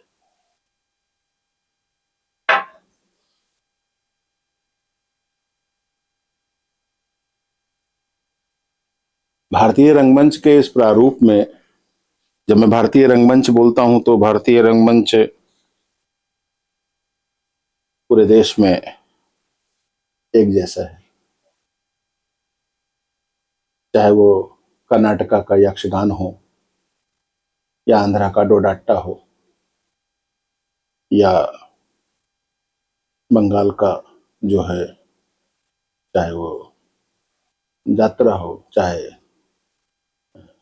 रम्मत हो, चाहे स्वांग हो, चाहे अंकिया नाट हो, चाहे विदेशिया हो, चाहे वो नौटंकी हो, ये सब में जो है एक कथ्य है, एक कहानी है, कहानी के बीच में गीत है, भावों को हाईलाइट करने के लिए। मैं आपकी बात पे आऊंगा, पर एक बात आ गई है तो उसको पूरी कर लेता हूं कि भारतीय फिल्में जब अपना स्वरूप तय कर रही थी 1930 में, 33 में, तो लगभग उनके सामने जो है एक विश्व का फिल्म जगत था, जहां पर एक कहानी होती थी, डायलॉग होते थे। भारत में जब उसका स्वरूप तय करा जा रहा था तो हमारे पुरोधाओं ने बड़ी शिद्दत से जब ढूंढना शुरू करा, तो उनके प्रश्न के उत्तर में भारतीय रंगमंच और विशेषकर नौटंकी आके खड़ी हो गई। और एक कहानी, कहानी के बीच में भावों को हाईलाइट करने के लिए गीत, story telling format with songs in between. और ये जो है, यही फॉर्मेट भारतीय फिल्मों ने भी लिया। यही हमारे हजारों सालों से नौटंकी का फॉर्मेट रहा, या भारतीय रंगमंच के तमाम कला रूपों का फॉर्मेट रहा, नाट्य रूपों का फॉर्मेट रहा। और इसी फॉर्मेट को भरत मुनि ने नाट्य शास्त्र में भी, इतना बड़ा नाट्य शास्त्र भी लिखा, जहां पर वो संगीत की बात करते हैं, जहां पे वाद्य की बात करते हैं, जहां पे अभिनेता हो और अभिनेत्री हो और दोनों गाते हों, और रंगशाला में वो प्रस्तुत किया जाता हो। रंगशाला, मैदान में नहीं, रंगशाला में प्रस्तुत किया जाता हो, उसी को नाट्य कहा जाएगा। तो इतने दिनों तक नौटंकी को अपनी पुरानी जगह दिलाने के बाद में, और भरत मुनि के नाट्य शास्त्र के सभी व्याख्यानों और सभी थ्योरियों के और सभी प्रतिपादित जितने भी नियम थे, उस पे ठीक बैठाते बैठाते हम वहां पहुंच गए जहां पर नाट्य का कोई भी रूप उसके जैसा नहीं है। आप प्लेन डायलॉग में बोलेंगे तो आप दुखी होना है तो हो सकता है ना दुखी हो पाए उस दिन, या बहुत खुश होना है, घर में कोई गमी हो गई है तो आप ना खुश हो पाए, नहीं हो पाए, नहीं हो पाए, नहीं हो पाए, नहीं आई फीलिंग। पर जब गाना है तो गाना रागों पे है और राग वैज्ञानिक है, और जब पैथेटिक हम उठाएंगे तो वो जो है वो फलाना जो भी हम राग का चयन करते हैं वो हमें उसी भाव में ले जाएगी। यहाँ गलती का तो कोई चांस ही नहीं है। तो ये बहुत पहले, हजारों साल पहले ही तय कर लिया गया था। दूसरे, हमने प्रस्तुति करी, सामने दर्शक देख रहा है, दर्शक देख रहा है, सामने प्रस्तुति हो रही है, दोनों ऐसे बिहेव करते हैं जैसे दोनों एक दूसरे को नहीं देख रहे हैं। वो अपनी सिचुएशन में जिंदगी जी रहा है, ये चुपचाप देखता है, यदा कदा ताली बजा सकता है। लेकिन नाट्यों में क्या है, ऑडियंस का पार्टिसिपेशन उस नाट्य में ही इनबिल्ट है। बीबीसी ने एक सेमिनार करा था एनएसडी के साथ मिलकर के 2002, 3, 4 में, ऐसे ही कोई था समय, कि active participation of audience in theatre, कि ये दर्शकों की सक्रिय सहभागिता एक नाट्य प्रस्तुति में। उसको वो सम्मेलन कर रहा, तब कोई न जानता था, न कोई बुलाने वाला था, मन यहीं पे महसूस के रह गया, इन चार दीवारियों में ही उछलता रह गया और इलाहाबाद में नाचता रह गया। मैं उनको बताना चाहता था कि नौटंकी कर लीजिए, आपकी समझ में। जब हम बात करते हैं कि चचा जरा सा, जब तक हैं हम तुम्हें किस बात का गम, अगला बोलता। तो यहाँ पे जो है बातचीत चलती रहती है, और वो पार्टिसिपेशन ऑडियंस का उस संतुष्टि के उस लेवल पे ले जाता है जहां पर वो स्वयं लगता है कि वो अभिनीत करके आ रहा है उन रोलों को, स्वयं जब घर लौटता है तो वो इतनी सक्रियता से उसमें शामिल हो जाता है। ये किसी नाट्य फॉर्म में पॉसिबल नहीं है। और ये चूंकि आज से 2-4-5 हजार साल पहले ये चीजें आ गई थी, भारतीय रंगमंच आ गया था, और राम के समय में भी जब राज्याभिषेक हुआ तो बहुत से नाट्य दल भी बुलाए गए, बहुत से तमाम दलों के साथ में। तो वो सो जो चीजें हैं, बाद में फिर वो चले गए वनवास, तो वो उनको सबको कैंसिल करा गया प्रस्तुतियां। तो ये जो हमारा जो क्रम विकास में जो इतने पहले ये चीजें आ गई थी, इसकी वजह से ये इतनी विकसित है। हे दृष्टि से देखने वाला तो मैं क्या कहूंगा, उसकी बुद्धि की बलिहारी है, उस पर मैं तरस खा सकता हूं बस। पर इतनी सशक्त विधा इस आसमान के नीचे इस धरती पर दूसरी नहीं है। इसको एक्सपोजर चाहिए बस। और आपका जो प्रश्न था कि अभी क्या बचा है, गुरु की वो एक बात बची है कि रामलीला का कोई एक ऐसी प्रस्तुति मैं बनाना चाहता हूं, बहुत अल्प समय की, छोटे समय की, कोई 90 मिनट 2 घंटे की, जिसको मैं देश विदेश में कर सकूं। और वो काम अभी भी मेरे लिए एक चुनौती है। तो रामायण की प्रस्तुति, और वो रामायण की ही प्रस्तुति होगी, और समग्रता में पूरी रामायण को कितने नटशेल में, कितने कम समय में, किस गति के साथ में, तमाम चीजों को जोड़ते हुए और तमाम आधुनिक जो हमारी आविष्कार हैं उनको साथ में सहयोग लेते हुए, कैसे उस गति के साथ में उस पौराणिक और आधुनिक दोनों का जो मिलन होगा, वही जो है एक साकार करना है। और कैसे फिर से वो सारे चरित्र, और फिर से मुझे जो है लगता है कि राम और लक्ष्मण और सीता, और वो पिता कैसा हो, वो भाई कैसा हो, वो पत्नी कैसी हो, वो समाज के लिए शायद बड़ा संदेश है। आज रामायण के पास में वो शक्ति है, और तुलसी बाबा ने जो लिखा है उसको अद्वितीय है। हालांकि वाल्मीकि जी की भी बहुत अच्छी है, पर मानस जो है सरल भाषा में है, अवधि में है, सबके समझ में आती है। तो उसको जो है एक बार करने की इच्छा है, और वो गुरु का जो है एक आदेश था वो पूरा नहीं हो पाया है, वो भी इसी बहाने पूरा हो जाएगा। वरना ये मेरे को बहुत सताएगा मेरे आखिरी समय में कि मैं एक काम नहीं कर पाया। हो जाएगा सर, हो जाएगा। जब इतनी बड़े माइलस्टोन आपने अचीव कर लिया तो वो छोटी सी चीज है, शायद वो भी पूरी हो जाए। लोगों की बेस्ट विशेष और ईश्वर से प्रार्थना है कि ये भी आपका काम और पूरा काम पूरा हो। साथ ही साथ ये जानना चाहेंगे कि क्या नौटंकी जैसी विधा सिर्फ भारत में एग्जिस्ट करती है, या पूरे अगर हम इंटायर वर्ल्ड की बात करें तो कोई एक ऐसा देश है जहां पर वो भी जीवंत है, वहां देखा है कभी आपकी रिसर्च में ऐसा मिला है आपको कि किसी और देश में भी नौटंकी के लिए सम्मान है, या नौटंकी वहां जीवंत है? नौटंकी जैसा नहीं, पर नौटंकी जैसे स्वरूप है, नौटंकी जैसा नहीं। नौटंकी के शुरुआत की यात्रा आप देखिए, कर क्या रही थी सत्य हरिश्चंद्र, कर क्या रही थी वो भक्त पूरनमल, नौटंकी क्या प्रस्तुत कर रही थी राजा भरथरी, नौटंकी क्या प्रस्तुत कर रही थी अमर सिंह राठौर, नौटंकी क्या प्रस्तुत कर रही थी सत्यवान सावित्री। नौटंकी नौटंकी जो है, जब तक इस देश में हायर एजुकेशन या मिडिल ऑर्डर के एजुकेशन के हमारे सिस्टम नहीं बन पाए थे, इंस्टीट्यूशंस नहीं थे हमारे पास, स्कूल या विद्यालय नहीं थे, तो पूरे अपने समाज को इतिहास के बारे में, हमारे राजाओं के बारे में, हमारे महान ऋषियों के बारे में, उनकी शिक्षाओं के बारे में, इस इतिहास को, इस नैतिक शिक्षा को समग्रता से पूरी जनता को शिक्षित कर रही थी। ये एक मिशन के साथ थी। अशोक चक्रधर जी बड़े कवि हैं, इनके पिता प्रगल्भ जी जो हैं वो नौटंकी की एक रेपेट्री के मैनेजर होते थे मथुरा में। और वो जो सेठ जो थे, तो उन्होंने कलाकारों को मासिक सैलरी पे रखा था, और मैनेजर जो थे श्री प्रोफेसर अशोक चक्रधर जी के पिताजी राधेश्याम प्रगल्भ जी होते थे। तो वो जो है सारा काम देखते थे, और उनका मिशन मालूम है आपको क्या था? किसी जगह पे गए हैं, सैलरी वहां से मिलेगी, उस मिल स्टोर के फैक्ट्री के मालिक के यहाँ से, पर जो पैसा चढ़ावा में आएगा उसी से वहां पे एक विद्यालय खोला जाएगा, एक स्कूल खोला जाएगा।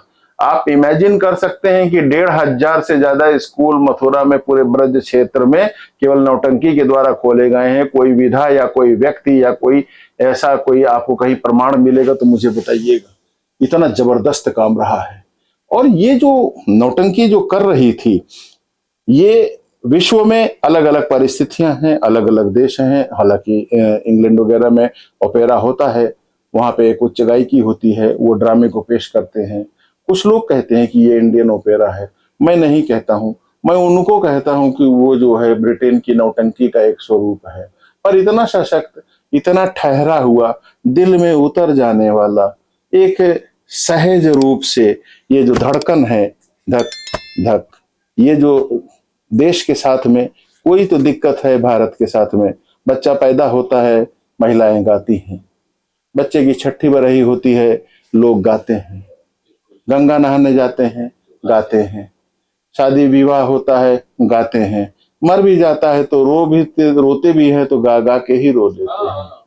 ये जो गति है, ये जो पाई है, ये जो गति और ये जो हृदय की जो धड़कन है, उससे जो कला को जो जोड़ा और उसके साथ जो जोड़ा, आप ये समझ सकते हैं कि कदम कदम पे जो है, यहाँ पे चलना ही नृत्य है और बोलना ही जो है गीत है।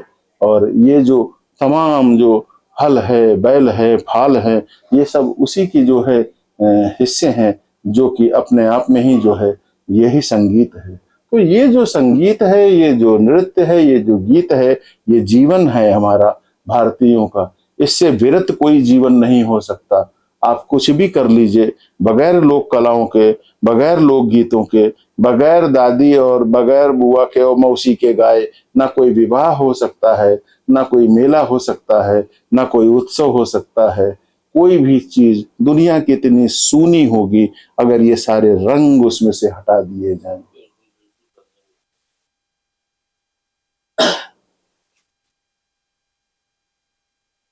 नौटंकी में खलनायक, नायक, कॉमेडियन, इसमें से कौन सा किरदार आपको ज्यादा अपनी ओर खींचता है और क्यों? सबसे ज्यादा मुझे जो अच्छा लगता है वो है जो सूत्रधारों का रूप है कहानी को पेश करने का। और संस्कृत नाटकों में जिसको हमने जो है सूत्रधार बोला, या जो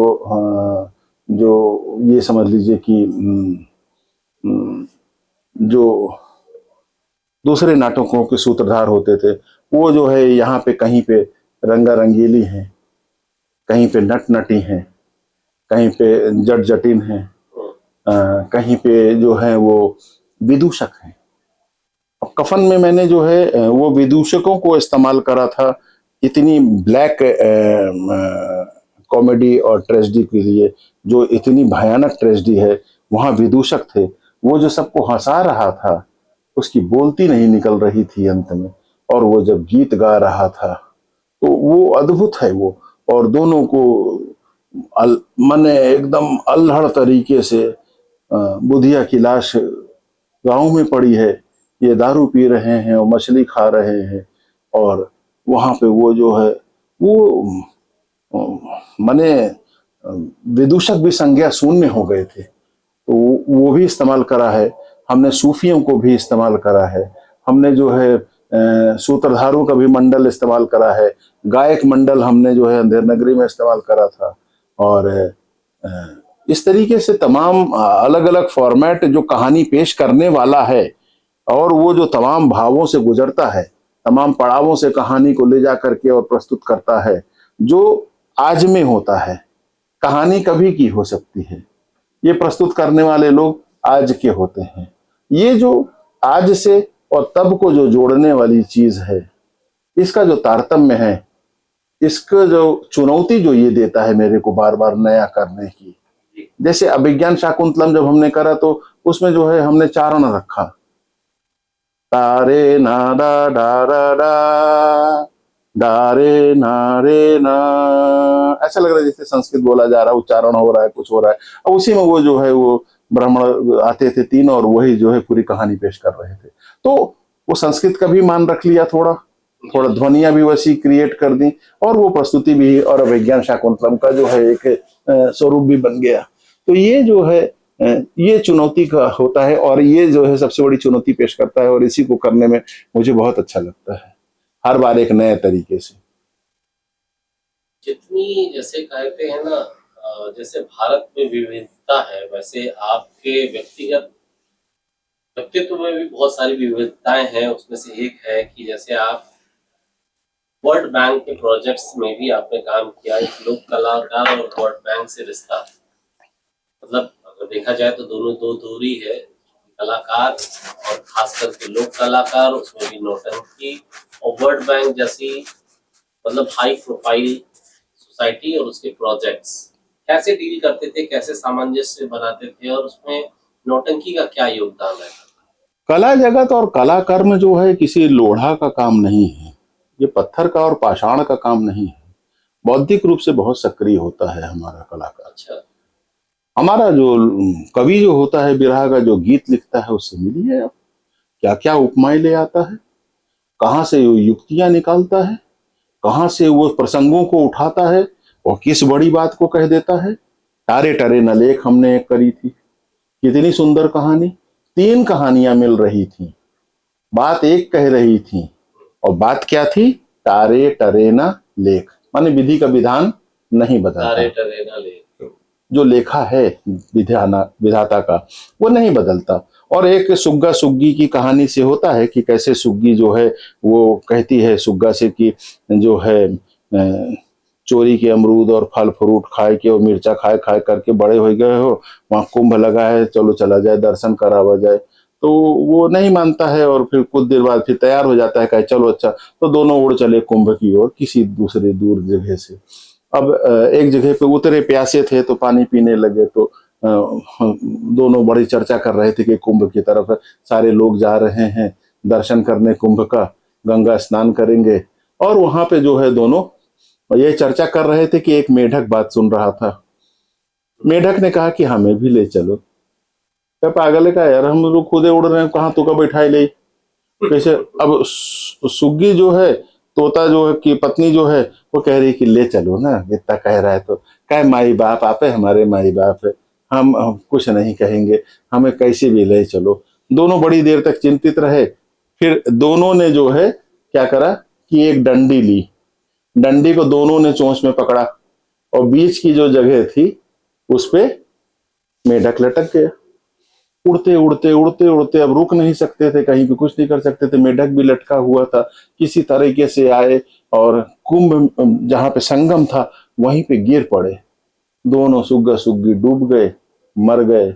मेढक वहीं पे कहा कि हे रे मेरे माता पिता जैसे आपने कैसे मेरे लिए प्राण लगा दिया, किसी दिन जरूरत पड़ी तो आपके लिए मैं प्राण लगा दूंगा।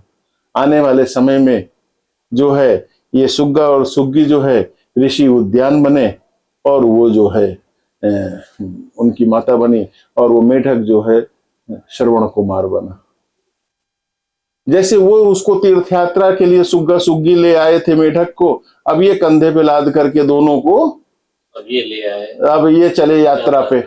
और रास्ते में फिर इनका डेथ हो गई। दशरथ जी के बाण लगने से, शब्द भेदी बाण चलाने से, वो सोचे कोई पशु है और चला दिया, और मर गए वो। जब वो मर गए तो श्रवण कुमार, तो दशरथ जो है जब ये खबर लेकर के उनके माता पिता के पास गए तो पुत्र वियोग में वो उन्होंने प्राण त्याग दिया। अब यहाँ पे जो है माने उनको देशाटन कराने में और उस यात्रा में जो है पहले तोता तोती की जान गई, बाद में उनको देशाटन कराने में और धर्म स्थान ले जाने में और सारे जो है तीर्थ ले जाने में जो है श्रवण कुमार की जान गई। बूढ़े माँ बाप कलप गए पिता के पति बेटे के जो है वियोग में। और फिर आने वाले समय में जो है फिर जो है यही जो है दशरथ अपने पुत्र के वियोग में इन्होंने प्राण त्यागे। तो ये विधि का विधान जो है कितनी कहानियों से आकर के, और ये जो है एक बिरहा की कहानी थी जो मैं बिरहा और नौटंकी और रामलीला तीनों को मिला करके मैंने इसकी प्रस्तुति करी थी। तो एलिमेंट्स देखिए आप, समझाने का तरीका देखिए, 1 सेकंड के अंदर में कोई किस जीवन में क्या है और वो क्या कारण से ऐसा भोग रहा है, इसका बकायदा पूरा एक हिसाब किताब भी और पूरा एक विवरण भी होता है। एक कलाकार भी है आप, और लाखों कलाकारों की पेंशन बहाली पर आपने एक सामाजिक योद्धा का किरदार निभाया। तो ये ट्रांसफॉर्मेशन कैसे हुआ आपके अंदर? एक्चुअली में जब देश भर में निकल करके और लोक कलाकारों से जुड़ रहा था मैं, तो एक वर्ग वो था जिसकी आंखों में बहुत उदासी थी, जो गए जमाने का बहुत बड़ा कलाकार था, जिसकी एक हुंकार पे हजारों लोग तालियां बजाया करते थे, जिसके एक आलाप पे जो है गड़गड़ाहट होती थी, आज वो चुपचाप मौन हो गया था। कारण ये था कि उसको घर में भी रोटी बड़ी मुश्किल से मयस्सर थी। और दिक्कत ये थी कि वो गए जमाने का बड़ा कलाकार आज बदहाली में अपना जीवन बिता रहा था। वो जो हीरो होता था, वो जो बड़ा सम्राट होता था गायक, आज वो किसी लायक नहीं था। इसने मेरे को एकदम अंदर तक हिला दिया और उन योजनाओं से फिर कलाकारों को जोड़ने का मैंने संकल्प लिया और भारतीय लोक कला महासंघ के माध्यम से तमाम कार्यशालाएं करी, तमाम लोगों की क्षमता वृद्धि करी, उनके ज्ञान में और उनके जो है स्किल्स में बहुत उनको आगे बढ़ाया। उनको वो चीजें कैसे भरनी है, कैसे उन चीजों तक जाना है। वो कलाकार थे, उनके पास सारी चीजें थी, बस कुछ चीजें नहीं थी, तो वो जहाँ पे कमियां थी वहां पे मैं खड़ा हो गया और ये काम हो गया। ये बहुत ही जरूरी काम था जो NCZCC जैसे तमाम संगठनों को करना चाहिए, जो कला के लिए बने हैं, पर इन्होंने ऐसा कोई खोज अभियान कभी नहीं निकाला। ये कलाकारों से माने प्रस्तुतियां ले ली इन्होंने, और जब वो बूढ़ा हो गया तो उसको कभी नहीं याद करा कि वो भूखे मर रहा है, वो कहाँ है। ये है ये जो भारतीय लोक कला महासंघ है, 22 राज्यों में 3 लाख से अधिक रंगकर्मी, इतने बड़े संगठन को किस तरीके से आप मैनेज करते हैं? चूंकि बहुत बड़ी मैनेजमेंट की पावर होनी चाहिए, क्योंकि यहाँ तो 30 एम्प्लॉय नहीं संभलते हैं किसी से। मॉडर्न जो कंपनी चला रहे हैं या एंटरप्रेन्योर्स है हमारे यहाँ पर, 22 स्टेट्स और 3 लाख रंगकर्मी, और वो रंगकर्मी जो लिटरली कुछ लोग बहुत पढ़े लिखे होंगे, हो सकता है कुछ लोग ना भी पढ़े हों, लेकिन सबको एक सूत्र में पिरोना और सबका संचालन करना, सबकी बहुत सारी शिकायतें, बहुत सारी जरूरतें और बहुत सारी उम्मीदें आपसे जुड़ी रहती हैं। तो इन सब इस बड़े स्ट्रक्चर को कैसे मैनेज करते हैं आप? कोई स्ट्रक्चर बनाया ही नहीं और कोई बंधन नहीं रखा और कभी पैसा नहीं आने दिया बीच में, और कोई ज्वाइनिंग फीस नहीं है, कोई सदस्यता नहीं है।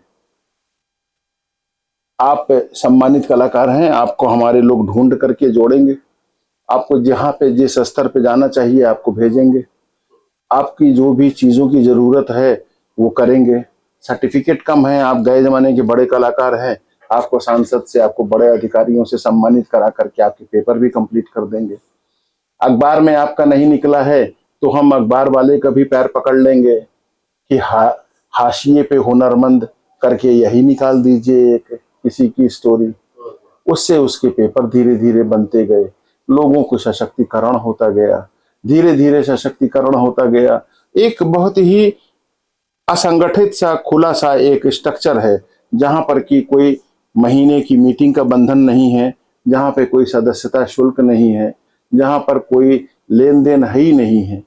दिक्कत उनको आती है जो किसी काम के एवज में धन देते हैं, और काम के एवज में, जो धन के एवज में कोई काम करता है। यहाँ पे तो धन का कोई चक्कर ही नहीं है। तो वो जो है विचार, पहले विचार जो है अगर हमारा ठीक है तो वो जुड़ेगा, विचार ठीक नहीं है तो फिर कोई मतलब नहीं है।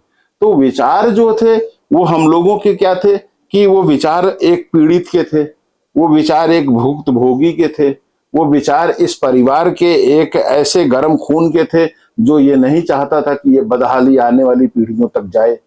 जो एक युवा जो है कहीं पे संकल्प ले रहा था कि ये जो महान लोग हैं इनको अभी अगर महान हमने नहीं बताया, इनको हमने ये नहीं बताया कि आप ही संस्कृति के वाहक हो, आप ही देश की महान परंपरा के सबसे बड़े पुरोधा हो, आप इससे ही देश की धरोहरें हैं, आपसे ही देश की पहचान है। आपने देश में राष्ट्र निर्माण किया है, आपके पुरखों ने देश के तमाम सामाजिक ताने बाने को मजबूत किया है, तमाम समाज के नियमों को समाज के आखिरी आदमी तक ले जाकर के उसको सशक्त किया है। जब हम ये चीज बताने में सफल हुए थे तो आज हम क्यों नहीं सफल हो सकते। और वो जो आने वाली पीढ़ी तक ये बातें जाने के लिए हमारी कार्यशालाएं, भारतीय लोक कला महासंघ के माध्यम से तमाम कार्यशालाएं और नए बच्चों को भी जोड़ा जाता है, क्योंकि कलाएं दस्तावेजीकरण से या किताब से या कैमरे से फोटो खींच लेने से या वीडियो बना लेने से, किसी की डॉक्यूमेंट्री बना लेने से कलाएं नहीं बचती। कलाओं के लिए एक जीवित दिमाग, एक धड़कता हुआ संवेदनशील हृदय चाहिए जो उन भावों को समझ सके। उसमें जब वो बीज रोपा जाएगा बचपने में, तो चाहे वो आईएएस बने, चाहे वो इंजीनियर बने या बढ़ई बने या मजदूर बने, इससे कोई फर्क नहीं पड़ता है। वो एक संवेदनशील व्यक्ति होगा जो कि एक अच्छा नागरिक भी होगा, जिसकी संवेदनाएं होंगी लोगों के प्रति और समाज के प्रति, और जो कला को अच्छे से समझ सकेगा। विदेश में स्पोर्ट्स सभी के लिए कंपलसरी है। क्यों कंपलसरी है? ताकि हर कोई मेहनत करना सीखे। यहाँ पे कला इसलिए सबके लिए जरूरी है कि वो पशु न बन जाए, वो बड़े पदों पर जाए तो तानाशाह न बन जाए, वो अधिकारी बने तो अत्याचारी न बन जाए, वो समाज का नेतृत्व करे तो वो ले जाके कुएं में न ढकेल दे। इसलिए कि वो एक सृजन करने वाला, सबके बहुजन हिताय बहुजन सुखाय, उस कंसेप्ट को आगे बढ़ाने वाला, सभी के कल्याण के लिए काम करने वाला कोई अदना सभ्य व्यक्ति कर सकता है, कोई बड़ा अधिकारी भी कर सकता है, कोई देश के लिए बहुत अच्छा सोच सकता है। इसके लिए बहुत शिक्षित होना, एमए बीए पीएचडी करना, विदेश से पढ़ के आना, ऐसा कोई जरूरी नहीं है। ये जो नौटंकी विलुप्त हो रही है, इसके पीछे जो है आप क्या मूल कारण मानेंगे? किसको दोषी ठहराएंगे? सिनेमा को, टेलीविजन को, सरकार को, या इसमें हम स्वयं सभी जिम्मेदार हैं? नहीं, वो नौटंकी ऐसा होता है कि साहिल जी की कभी कभी अपनी ही नजर खुद को लग जाती है। और नौटंकी जो है वो जो है इतनी लोकप्रिय थी कि वो एक डेस्टिनेशन बन गई थी। जैसे व्यक्ति फिल्मों में काम करने के लिए मुंबई संघर्ष करने जाता है, जैसे व्यक्ति राजनीति में संघर्ष करने के लिए दिल्ली जाता है। तो आदमी जब कला के क्षेत्र में था तो वो किसी भी क्षेत्र से आता था, नृत्य से, विदूषक से, अभिनय से, कहीं से भी आता था। उसका सपना होता था कि मैं नौटंकी में पहुंच जाऊं, क्योंकि नौटंकी रंगमंडल बन चुके सैकड़ों वर्ष पहले थे, बहुत कई सदियों पहले। और वो टीम के रूप में काम करते थे, क्योंकि नौटंकी एक कठिन विधा है, कोई रोज कलाकार नहीं बटोर सकता गाने बजाने नाचने वाला। ये अगर एक घराना नहीं बना, एक ग्रुप नहीं बना, एक क्लब नहीं बना, एक अखाड़ा नहीं बना, तो ये जो है फिर नहीं चलेगा। तो इसलिए जो है सब लोग मिल करके इसमें जो है रहते थे, और वहां पे तनख्वाह मिलती थी, एक साथ सबका भोजन बनता था, एक साथ सब लोग शो करने जाते थे। क्या होता था मोटी मोटी कि तब तक सरकारी नौकरियां शुरू नहीं हुई थी, ये एक नौकरी लगने जैसा सुख होता था। हर कोई नौटंकी में जाना चाहता था। अब वो मुनव्वर राना साहब का कितना अच्छा शेर है कि हर ऊंची इमारत हमेशा खतरे में रहती है, कोई भी जेट कभी भी आके घुस सकता है। तो ट्विन टावर्स में जैसे घुस गए 2 जेट, उसी तरह नौटंकी में अश्लीलता आ गई। मतलब जितनी ऊंची इमारत बनी उसको भी नजर लग गई, और खास करके तो कलाकार आते गए, जुड़ते गए, और उसमें फिर जो है तमाम तरह के नाना प्रकार के प्रयोग करने लगे। कुछ प्रयोग बहुत भोड़े हो गए, कुछ प्रयोग बहुत भोड़े हो गए तो अश्लीलता भी हो गई। फटाफट खोल के दिखा, छोटा सा कोल्हू होगा, मोटा सा गन्ना होगा, फटाफट जाता होगा, फटाफट जाता होगा। ये भी तो गा रही थी नौटंकी। हाँ बिल्कुल, बहुत सारी चीजें हैं। अगर आप तो क्यों ना मर जाए? ऐसी नौटंकी को मरना कल है तो आज मर जाए। बलिया, गाजीपुर, देवरिया, आपकी मैं कह रहा हूं कि ऐसी नौटंकी किसी भी जगह पे उसको कल मरना है तो आज मर जाए। पर जो नौटंकी नाट्यांकित है, जो नाट्य के द्वारा जो एकदम प्रतिष्ठित है, जी जी जो नाट्य के तमाम अवयवों को अपने साथ में जोड़ के एक कहानी को प्रक्षेपित करती है, जो एक संदेश देती है, जो अपने इतिहास से बोध कराती है, जो वीर पुरुषों की यादों को ताजा करती है कि ये लोग थे जिन्होंने संघर्ष करा, ये बड़े लोग समाज भूल न जाए इसलिए तुमको याद दिला रहे हैं, इनको याद रखना, इनके देश के निर्माण में बहुत बड़ा योगदान है। तो ये सारे लोग, ये सारी चीजें जो कर रही थी, वो नौटंकी जीवित रहनी चाहिए। हमने बहुत पहले एक नारा दिया था, या तो नाच छोड़ो या नौटंकी का संबोधन छोड़ो। सबने आसान तरीका पा लिया था। कोई कुछ भी कर रहा है, कोई कुछ भी कर रहा है। अब जैसे कि बहुत बड़ा आदमी कोई है तो उसने जो है पंडित रामराज त्रिपाठी जी को बुला लिया, उसने मान लो किसी बड़े पंडित किशन पहलवान को बुला लिया कानपुर से, नथाराम जी को बुला लिया, या त्रिमोहन जी की नौटंकी बुला ली। उस वक्त के हिसाब से लाखों रुपए लगते थे।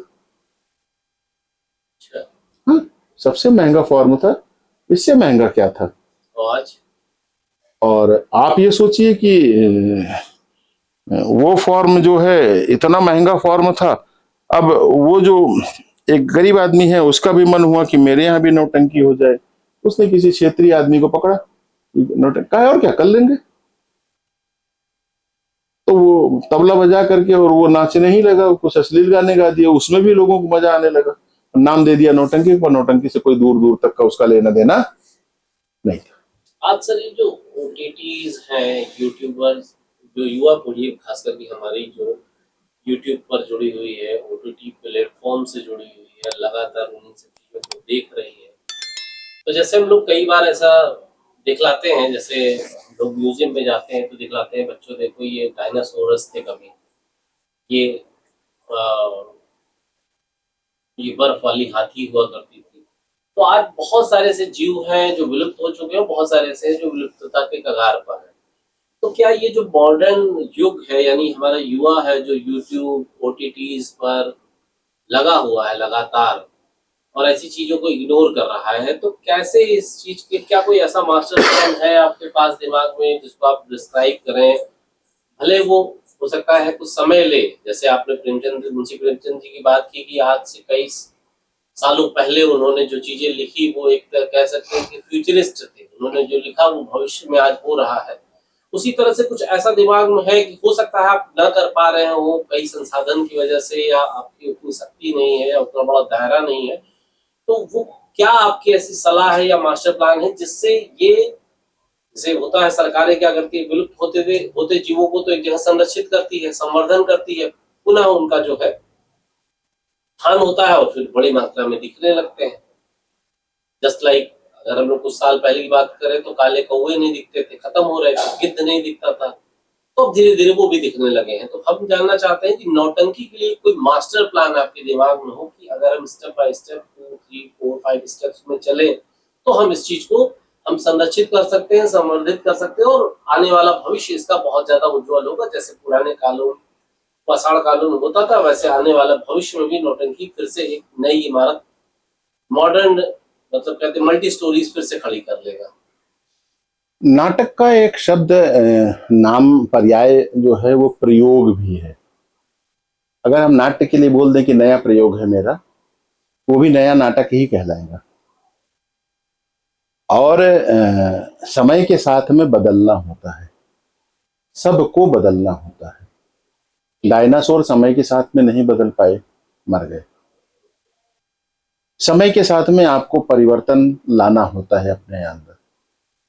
और नौटंकी में अश्लीलता कहां से आई थी, मरी क्यों थी, या मरने के करीब क्यों पहुंच गई थी? 2-3 सदी तक आपने कहानियां नहीं बदली। वही पुरानी, जब 2-3 सदी तक कहानियां नहीं बदली तो सबको कहानियां रट गई। तो वो मथुरा हाथरस में बोल देता है नीचे से कि वो मास्टर बैठ जा बैठ जा, लोंडिया भेज लोंडिया, वो नाचे आके। उसको नहीं देखनी है आपकी चीज, तो लर्न है ना कि उसको पूरा याद है, कंठस्थ है, पूरा 101 बार देख चुका है, फिर वही आप दिखला रहे हैं। कहानी क्यों नहीं बदल रहे हैं? आपको कहानी बदलने से किसने रोका था? आपको आपने नाट्य लेखन क्यों नहीं कराया?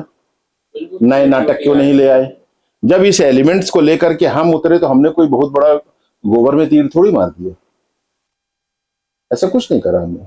हमने नई नई चीजें ले आए और नई नई चीजें लाने से जो विविधता और उसका जो रसा स्वादन था वो और बेहतर हो गया। वो जो आज भी जो है आल्हा उदल की कहानी ही करते हैं और एक आध दो नौटंकी करके महान बन जाते हैं, वो जो है अभी इन चीजों को नहीं समझ पाएंगे। उनके अंदर इतनी हिम्मत नहीं है और इतना आता भी नहीं है। वो नाट्य को गायन समझते हैं। गायन एक अलग दुनिया है, ये गान की दुनिया है जहां पर भाव होते हैं।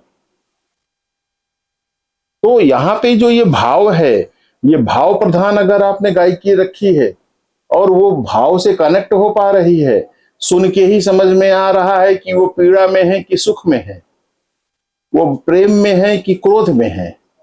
अगर इतने भाव आंख मूंद करके आप नहीं समझ सकते तो चिल्लाते रहिए कान में उंगली डाल करके। नौटंकी को मरने के और करीब ले जा रहे हैं आप। नौटंकी पहले लोक नाट्य नाट्य है। कुछ लोग इसको लोक गायन नौटंकी बनाने तुले हैं, वही इसके दुश्मन है।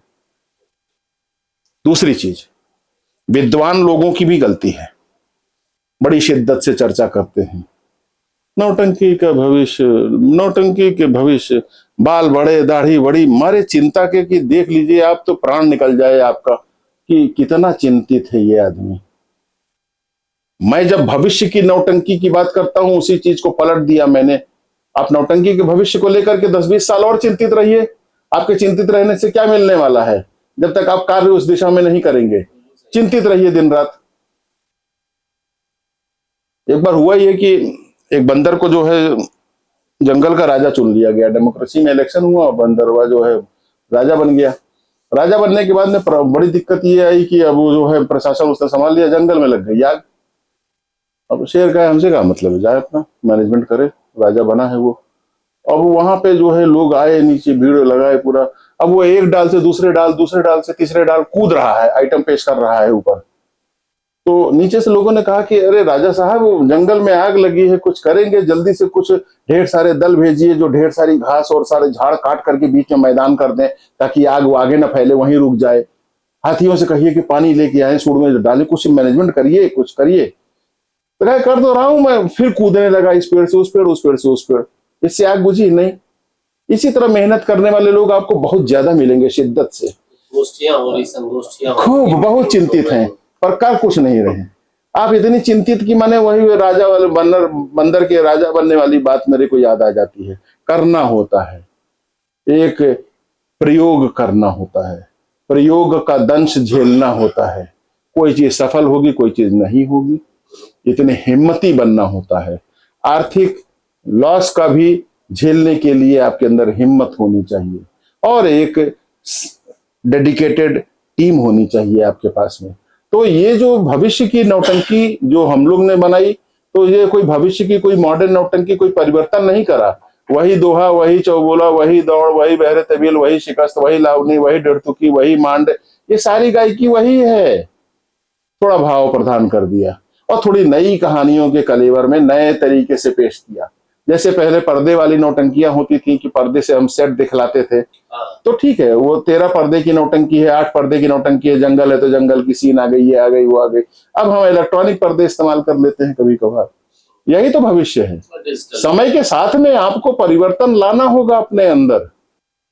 हम अगर बात करते हैं लोक कलाकारों की, नौटंकी विषय, बड़े बड़े लोक कलाकार है नौटंकी के, जो जिनको हम पुरोधा कह सकते हैं, बड़े नाम कह सकते हैं, वो लोग भी हमेशा ये चाहते हैं कि उनके परिवार के बच्चे जो कुछ पढ़े लिखे और दूसरी फील्ड पे नया आयाम, नए दौर के हिसाब से नई ऊंचाइयों को छुए। वो कभी नहीं चाहते कि इस नौटंकी के या लोक कला में वो भी आए।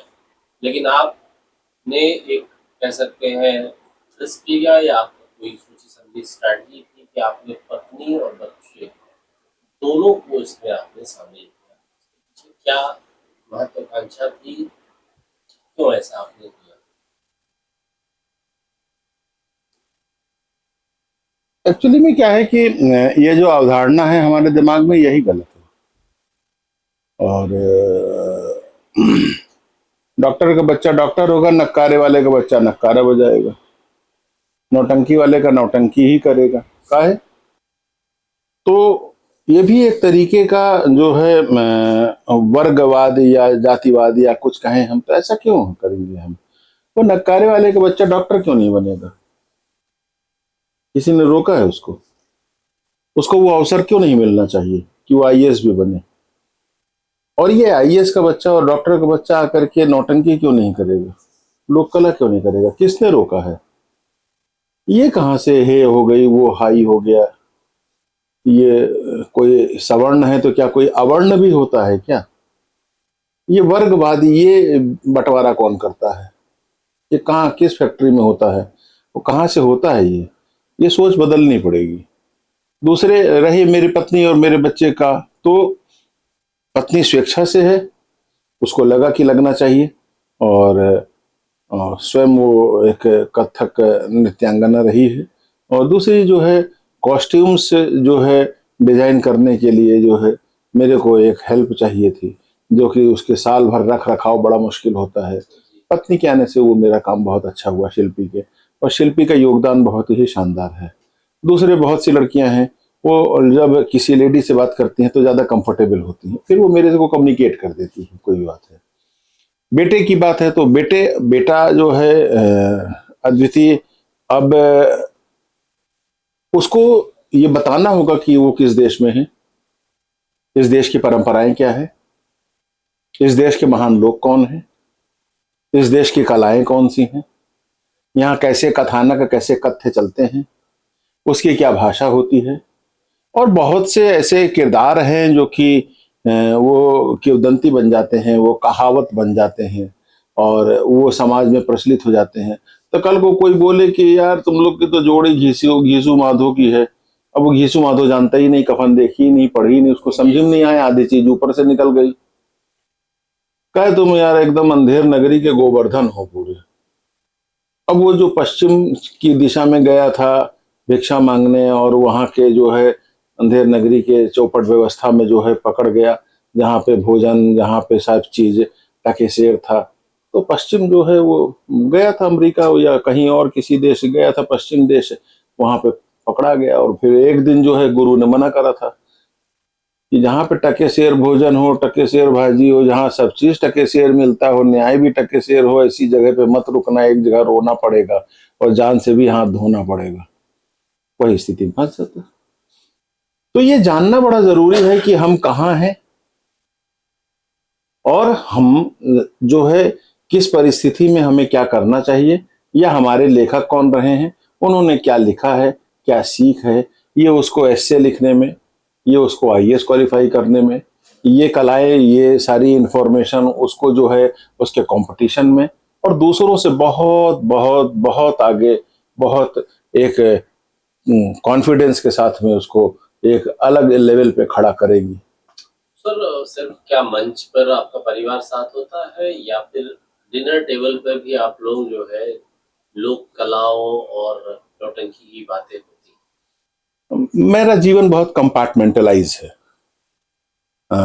मैं सुबह 4:30 से 5 बजे उठने वाला आदमी हूँ, और वो समय जो होता है, मैं बच्चे को उठाना, पढ़ाई करना, या उसको कहीं जाना है, जिम पे जाना है, फिर कौन सा समय मेरे को अपनी पत्नी को देना है, फिर कौन सा समय मुझे कार्यालय में देना है, फिर कौन सा समय मुझे अपना जो है कलाकारों के साथ बिताना है, कब गोष्ठी करनी है, कब प्रस्तुति करनी है।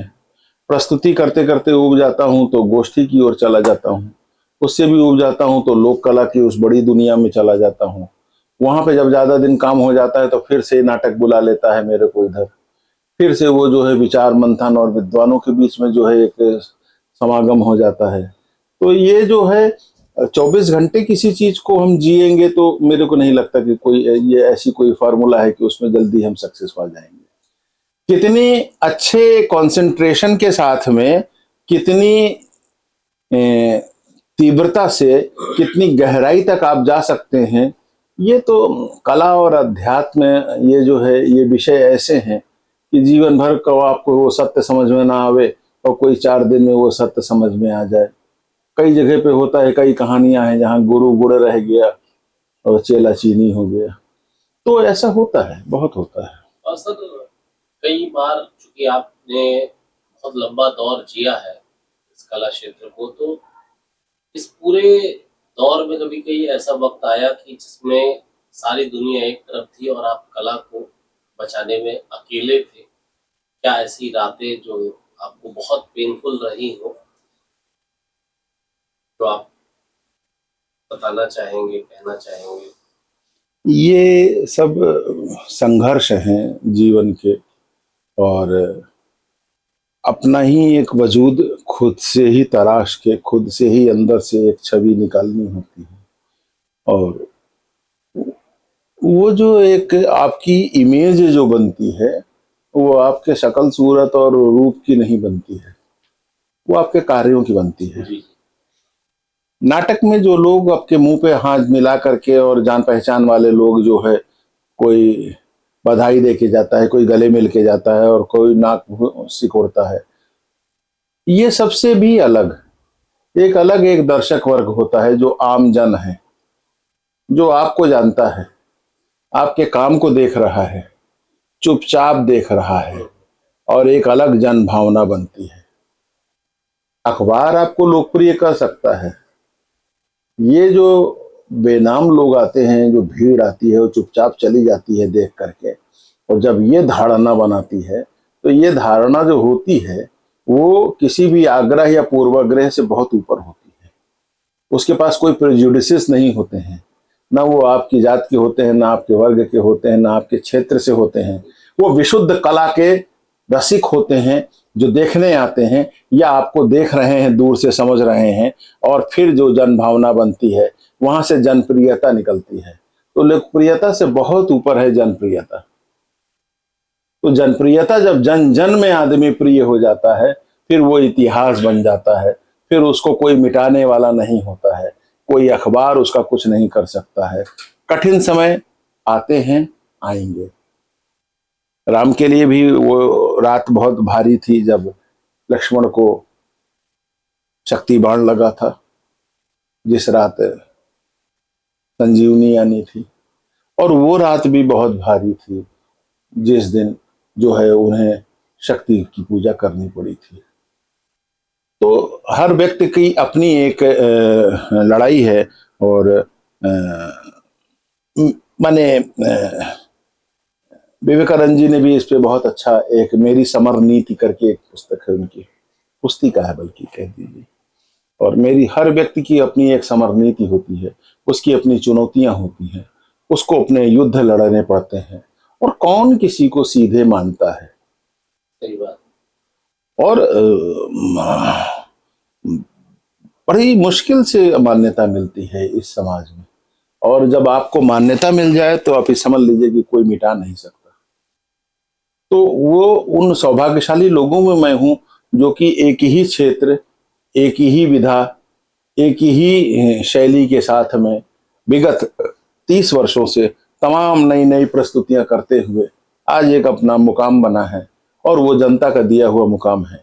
आज प्रस्तुतियां होती हैं तो हॉल कभी खाली नहीं रहता, पूरा भर जाता है। सारी भरी कुर्सियों से इतर लोग खड़े रहते हैं, सीढ़ियों पे बैठे रहते हैं, बहुत से लोग बाहर खड़े रहते हैं। तो वो जो है एक ये जो है मेहनत से कमाया है, और अपने प्रयोगों से इन चीज़ों को पाया है। अब समझ में आने लगा है थोड़ा थोड़ा कि जनता क्या पसंद करती है, क्या ना पसंद करती है। सभी प्रस्तुतियां शानदार रहीं, सभी में बहुत सहयोग मिलता है। और ये जो कठिन समय होते हैं, कभी साथियों के द्वारा, कभी एक वर्ग के द्वारा, कभी वो जो दंश हैं जातिवाद के, उसको भी झेलता हूं मैं। और मैं हर तरह से अपने को जो है उसका, मेरे बस एक ही समर नीति है, सहज रहना, सरल रहना, किसी के प्रति कोई कटुता नहीं है। और दूसरे जो है, जो मेरे को कुछ भी बोल के चला जाए, मैं उसको कुछ नहीं बोलता हूँ। एक दिन आता है कि फिर वो अपना व्यू बदलता है। मैं जैसे पहले था, मैं वैसे ही बाद में रहता हूँ। सबका मान सम्मान है, सबको मैं जो है एक नज़र से देखता हूँ। मैं कोई गुनाह नहीं करता अपनी जान, और ना ही मैं किसी का नुकसान करता हूँ। लोग हैं, अपना सोचें और जैसा भी हो, उनकी धुरी, उनकी सोच, उनके नजरिए, उनकी दृष्टि बदलती रहती है। मैं अपनी जगह पे तटस्थ हूँ, मैं जो सीधा चल रहा हूँ, मैं अपने न्याय के रास्ते पे चल रहा हूँ। कलाकारों के लिए मुझे क्या करना है मेरे दिमाग में एकदम स्पष्ट है। अपने नाट्य विधा में क्या करना है ये मेरे दिमाग में स्पष्ट है। आगे मुझे क्या करना है ये मेरे दिमाग में एकदम स्पष्ट है। जिसको अस्पष्ट है वो पीड़ित है, वो दुखी हो रहा है कहीं दूर बैठ करके, क्योंकि वो सत्य नहीं जानता। जो सत्य से परिचित नहीं है, जो मेरे बारे में नहीं जानता, तो जो जानता है बुरा ही जानता है। जी। अगर जानता है तो अच्छा जानेगा। आओ बैठो पास में, कोई धारणा बनाने से पहले किसी से मिल लो। हम पशु नहीं हैं। ऊपर वाले ने हमें जो है शरीर में सबसे खूबसूरत चीज दिमाग दी है यहाँ पे, और ये दिमाग जो है हमें ये पशुओं से अलग करता है। वो इसलिए नहीं होता है कि कोई आए और हमें एक दिशा में हाँक ले जाए। कोई आए कुछ बोलेगा तो हम उसको तौलेंगे ना, उसको समझेंगे ना। हम कितने बुद्धिमान हैं या कितने विद्वान हैं या कितने प्रखर हैं या कितने हम जो है तीखी तिरछी या तीखी निगाह रखते हैं, ये हमारे निर्णयों से पता चलता है ना। तो पारखी आप है ही नहीं। जो पारखी है वो समझता है, जो पारखी नहीं है वो नहीं भी समझेगा। मेरे को क्या फर्क पड़ता है। पूरा हॉल भरा हुआ है, लोग खड़े हुए हैं, प्रस्तुतियां देख रहे हैं, प्रस्तुतियों के बाद मिलने वाले लोग हैं, इतने लोग कलाकार प्यार करने वाले हैं, इतने बुजुर्ग कलाकारों का आशीर्वाद है, इतना बड़ा मेरा परिवार है, इतने राज्यों में मेरे घर हैं, इतने राज्यों में इतने कलाकारों के साथ में मेरा जो है उठना बैठना है, उनके दुख सुख का मैं साथी हूँ। किस बात का गम है। समुंदर से एक बूंद निकाल लेंगे, समुंदर को क्या पता चलेगा। मेरे इतना विशाल जन समूह अपने साथ में है, उसमें दो चार लोग कोई नाराज भी होते मुझे पता भी नहीं चलता, और इतना समय भी नहीं होता है कि मैं किसी को मैं मैनेज करने के लिए जाऊं। आपके सर बहुत संक्षेप में जानना चाहूंगा कि जीवन की सबसे बड़ी सफलता और जीवन की सबसे बड़ी असफलता क्या है। जीवन की सबसे बड़ी सफलता है कि आप सहज हो जाएं और सरल हो जाएं। गांधी को लोग नहीं समझ पाएंगे। गांधी को जब समझ पाएंगे जब आप स्वयं सहज और सरल हो जाएंगे। गांधी जो है इस जो भी सत्य किसी को बोलते थे उससे पहले अपने पे प्रयोग कर लेते थे उसका। और सहज होना और सरल होना मायने हमने क्या करा कि हमने सारे पर्दे हटा दिए। अब मुझे अच्छा अच्छा दिखेगा और जो बुरा है वो उसके लिए होगा, मुझे इससे कोई लेना देना नहीं। मेरे को इतना समय ना इतना वक्त है, इतनी मसरूफियत है मेरी कि मैं जो है किसी के प्रति कोई नेगेटिव विचार रखूं। और आप जब कोई भी किसी के प्रति कोई द्वेष रखते हैं, आप केवल अपने शरीर को सताते हैं। विज्ञान की शरण में जाइए, वो बताता है कि क्रुद्ध हो दिखने के लिए या क्रोध आ जाए इसके लिए चेहरे की 52 मांसपेशियों को काम करना होता है उस भाव को दिखलाने के लिए, और मुस्कुराने के लिए 3 मांसपेशियों को काम करना पड़ता है। तो ऊर्जा का कितना क्षय है, कितना कष्ट देता है व्यक्ति अपने को। सहज रहे, सरल रहे, बाकी दुनिया सारी जो है बहुत अच्छी है। अगर सर भविष्य में कोई नाटक बने आप पर तो क्या टाइटल देना चाहिए आपकी पूरी ओवरऑल जर्नी पर? नाटक जब बनेगा फिल्म तो जीते जी ही बन गई। और the last show Anupam Kher, Vivek Agnihotri, आदरणीय सतीश कश्यप, कौशिक जी, ये सबने मिलकर के जो है उसमें एक नौजवान की ही कहानी है, और कैसे जो है वो जो है कलाकारों की खोज करता है, और कलाकारों को, पुराने जमाने के कलाकारों को खोज करते हुए उसको 3 दिग्गज कलाकार मिलते हैं।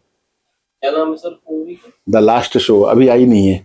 तो द लास्ट शो, तो उसमें जो है सतीश कौशिक सर का एक दिन फोन आया कि अतुल, मैं समझ ही नहीं पाया, मैं सोचा मेरा मित्र हिसार का सतीश कश्यप बोल रहा है। मैंने कहा हाँ भाई बोल। कहे मैं सतीश कौशिक बोल रहा हूँ मुंबई से। मैंने कहा जी सर प्रणाम सर। बाद में मेरे जब समझ में आया तो कहा अनुपम भी साथ में है, बात करेंगे। और फिर उन लोग ने बात करी और कहा कि अतुल ये स्टोरी हम आपको फॉलो कर रहे थे, इसमें जो है 3 कलाकार हैं, कोई ऐसा प्लॉट सोचो और वो लोग नौटंकी के कलाकार रहे हैं, ऐसा सोचो। अब मैं गुरुओं को मैंने कहा मैं बताता हूँ सर देगा। तो फिर दास्ताने लैला मजनू वहां से निकली थी। तो द लास्ट शो में जो है वो 3 कलाकार में जो है दास्ताने लैला मजनू बनाई, और दास्ताने लैला मजनू में वो ट्रायंगल बनता है जहाँ पे लैला है, मजनू है, और एक शहजादा वक्त है जिससे शादी जबरदस्ती लैला की कर देते हैं उसके वालिदैन। अब जो है ये कहानी का जब नौटंकी का पोर्शन था वो लिखा, वो तैयार किया, उसमें राजकुमार सर ने कलम चलाई, उसमें उस्ताद यासीन नाजा साहब ने कलम चलाई, और मैंने भी कलम चलाई थी।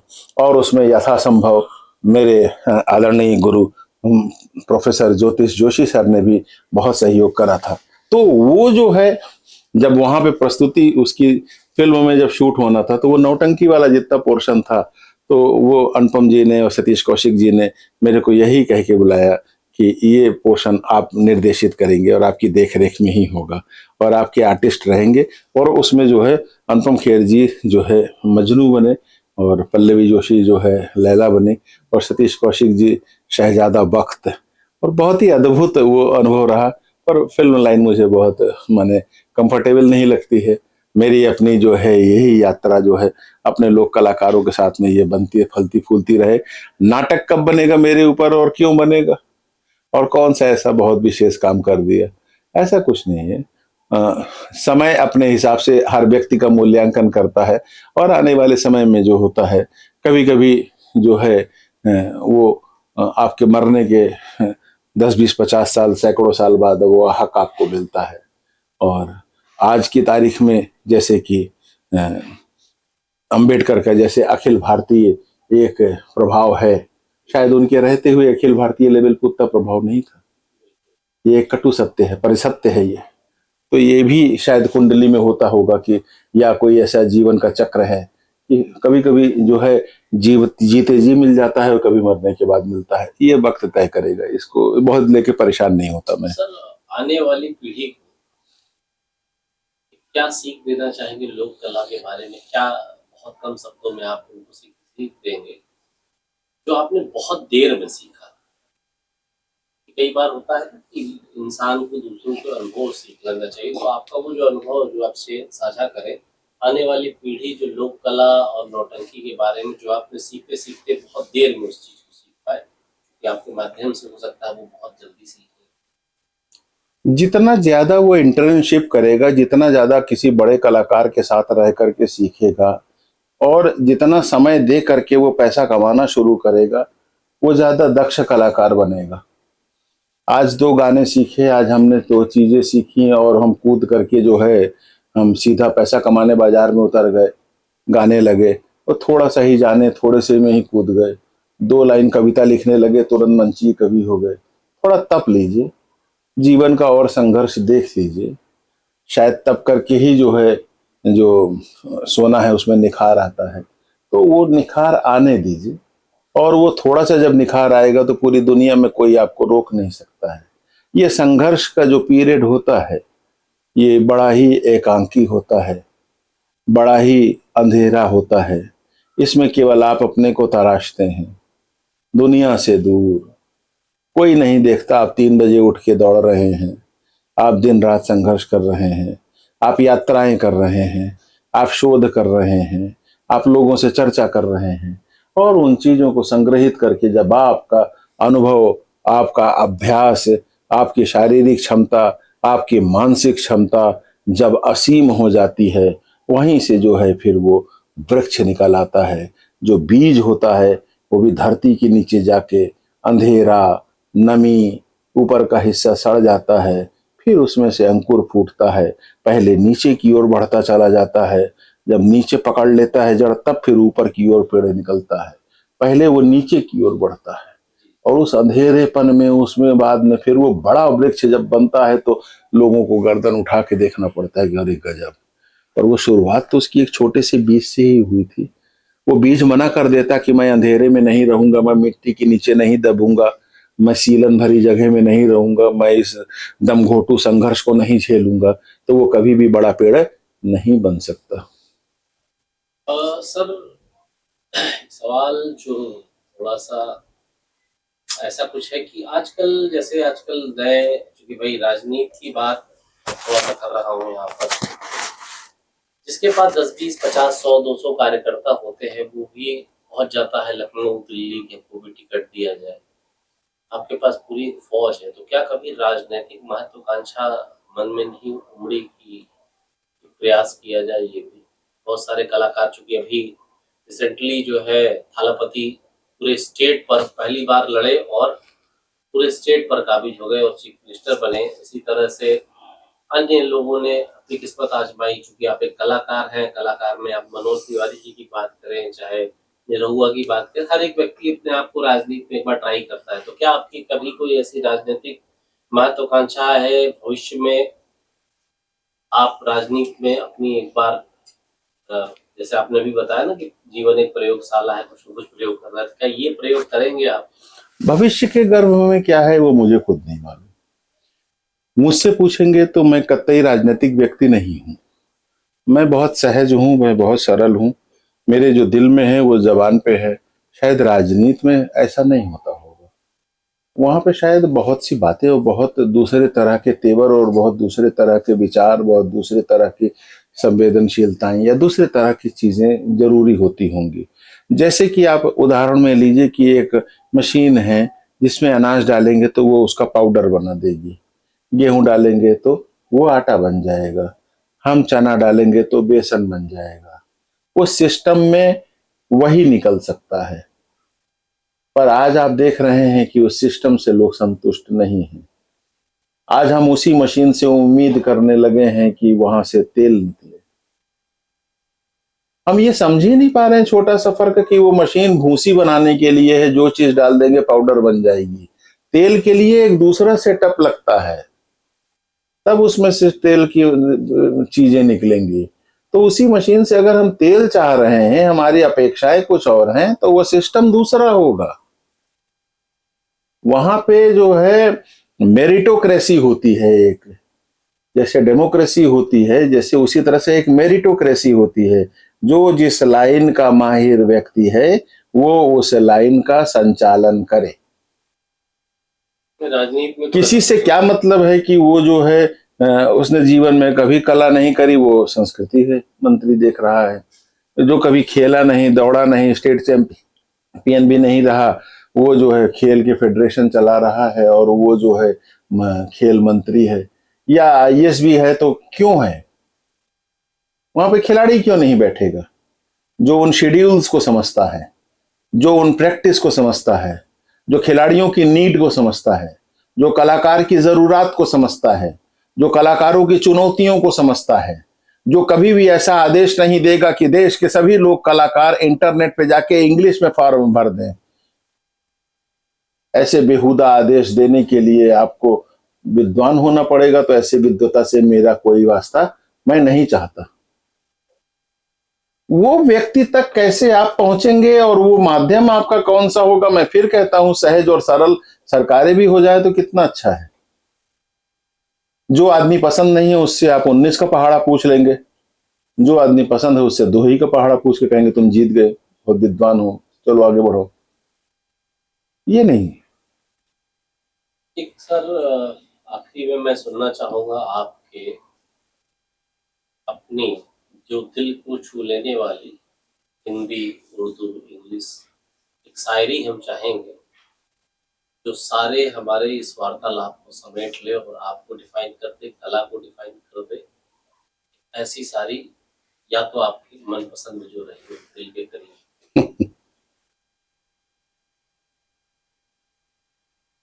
मैं वो जर्रा हूं बहरे अलम में, मैं जो जर्रा हूँ, मैं वो जर्रा हूं बहरे अलम में।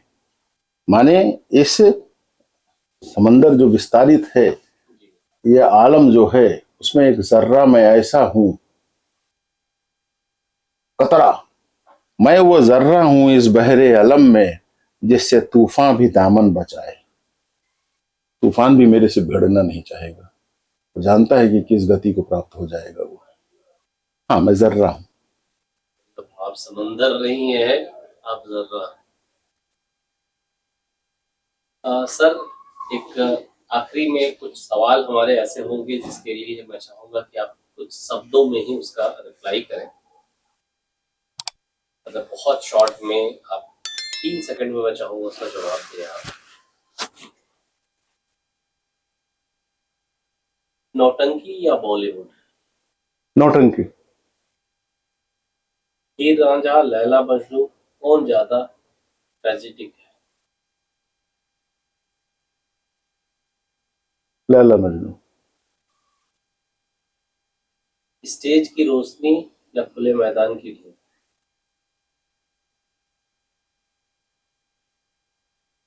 स्टेज की रोशनी। कफन, ईदगाह या पंच परमेश्वर? एक चूज करना हो तो कौन है बेस्ट? कफन। इलाहाबाद की गली या पाकिस्तान का मंच? इलाहाबाद की गली। साइकिल चलाना या नौटंकी करवाना? समय की बात थी, कभी वो प्राथमिकता थी, कभी ये प्राथमिकता है। संगीत नाटक अकादमी अवार्ड या लोगों का प्यार? लोगों का प्यार। खलनायक की एंट्री या नायक के डायलॉग्स? खलनायक की एंट्री। वर्ल्ड बैंक मीटिंग या गांव की खुली रात की का नौटंकी? गांव की खुली रात की नौटंकी। एक दिन किसी और की जिंदगी जीना हो तो किसकी जिंदगी जीना चाहिए?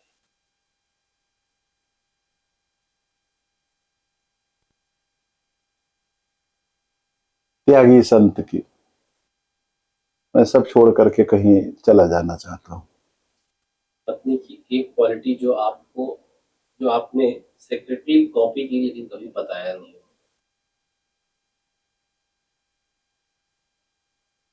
वो जो बचत करके चलती थी, मैं लुटा कर चलता था, धीरे धीरे मैं उसको धीरे धीरे बचत करना सीख लिया है। अब थोड़ा सा दो दो मुट्ठी कुछ चीजें बचा लेता हूँ। पाकिस्तानी ऑडियंस की तालियां या इंडियन अवार्ड्स? ऑडियंस की तालियां। गंगा की आरती या यमुना का किनारा शाम के लिए? यमुना का किनारा। एक नेता को कौन सी नौटंकी दिखाएंगे? बहुरूपिया।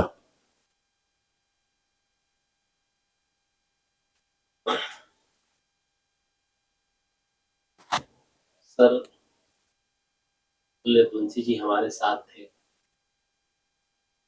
और इस समंदर में मैं एक समुद्र मंथन कर रहा था, क्योंकि मैं सोचा कि बहुत कुछ निकलेगा, यहाँ विष भी निकलेगा, यहाँ पर अमृत भी निकलेगा। तो इस पूरे मंथन में, इस पूरे पॉडकास्ट के दौरान सिर्फ कुछ बूंदें मिली अमृत जैसी, और मैं अपने सभी व्यूअर्स से चाहूंगा कि इसको पॉडकास्ट को पूरा देखें, आप समझें, और जो मर्म है नाटक का, नौटंकी का, क्योंकि आज के इस दौर में किसी बच्चे की जो एक्टिविटीज होती हैं उसको माँ कहती है बड़े प्यार से, अरे नौटंकी कर रहा है क्या? तो इस लंबे थका देने वाले दौर में जहां सब लोग भाग रहे हैं, वहां पर अतुल यदुवंशी जी ने हमें अपना समय दिया, मैं उसका बहुत बहुत आभारी हूँ। धन्यवाद आपका, बहुत बहुत टीम की आभार। तरफ से साधुवाद ज्ञापित करता हूँ। चाहूंगा कि आपके आखिरी शब्द हमारे व्यूअर्स के लिए।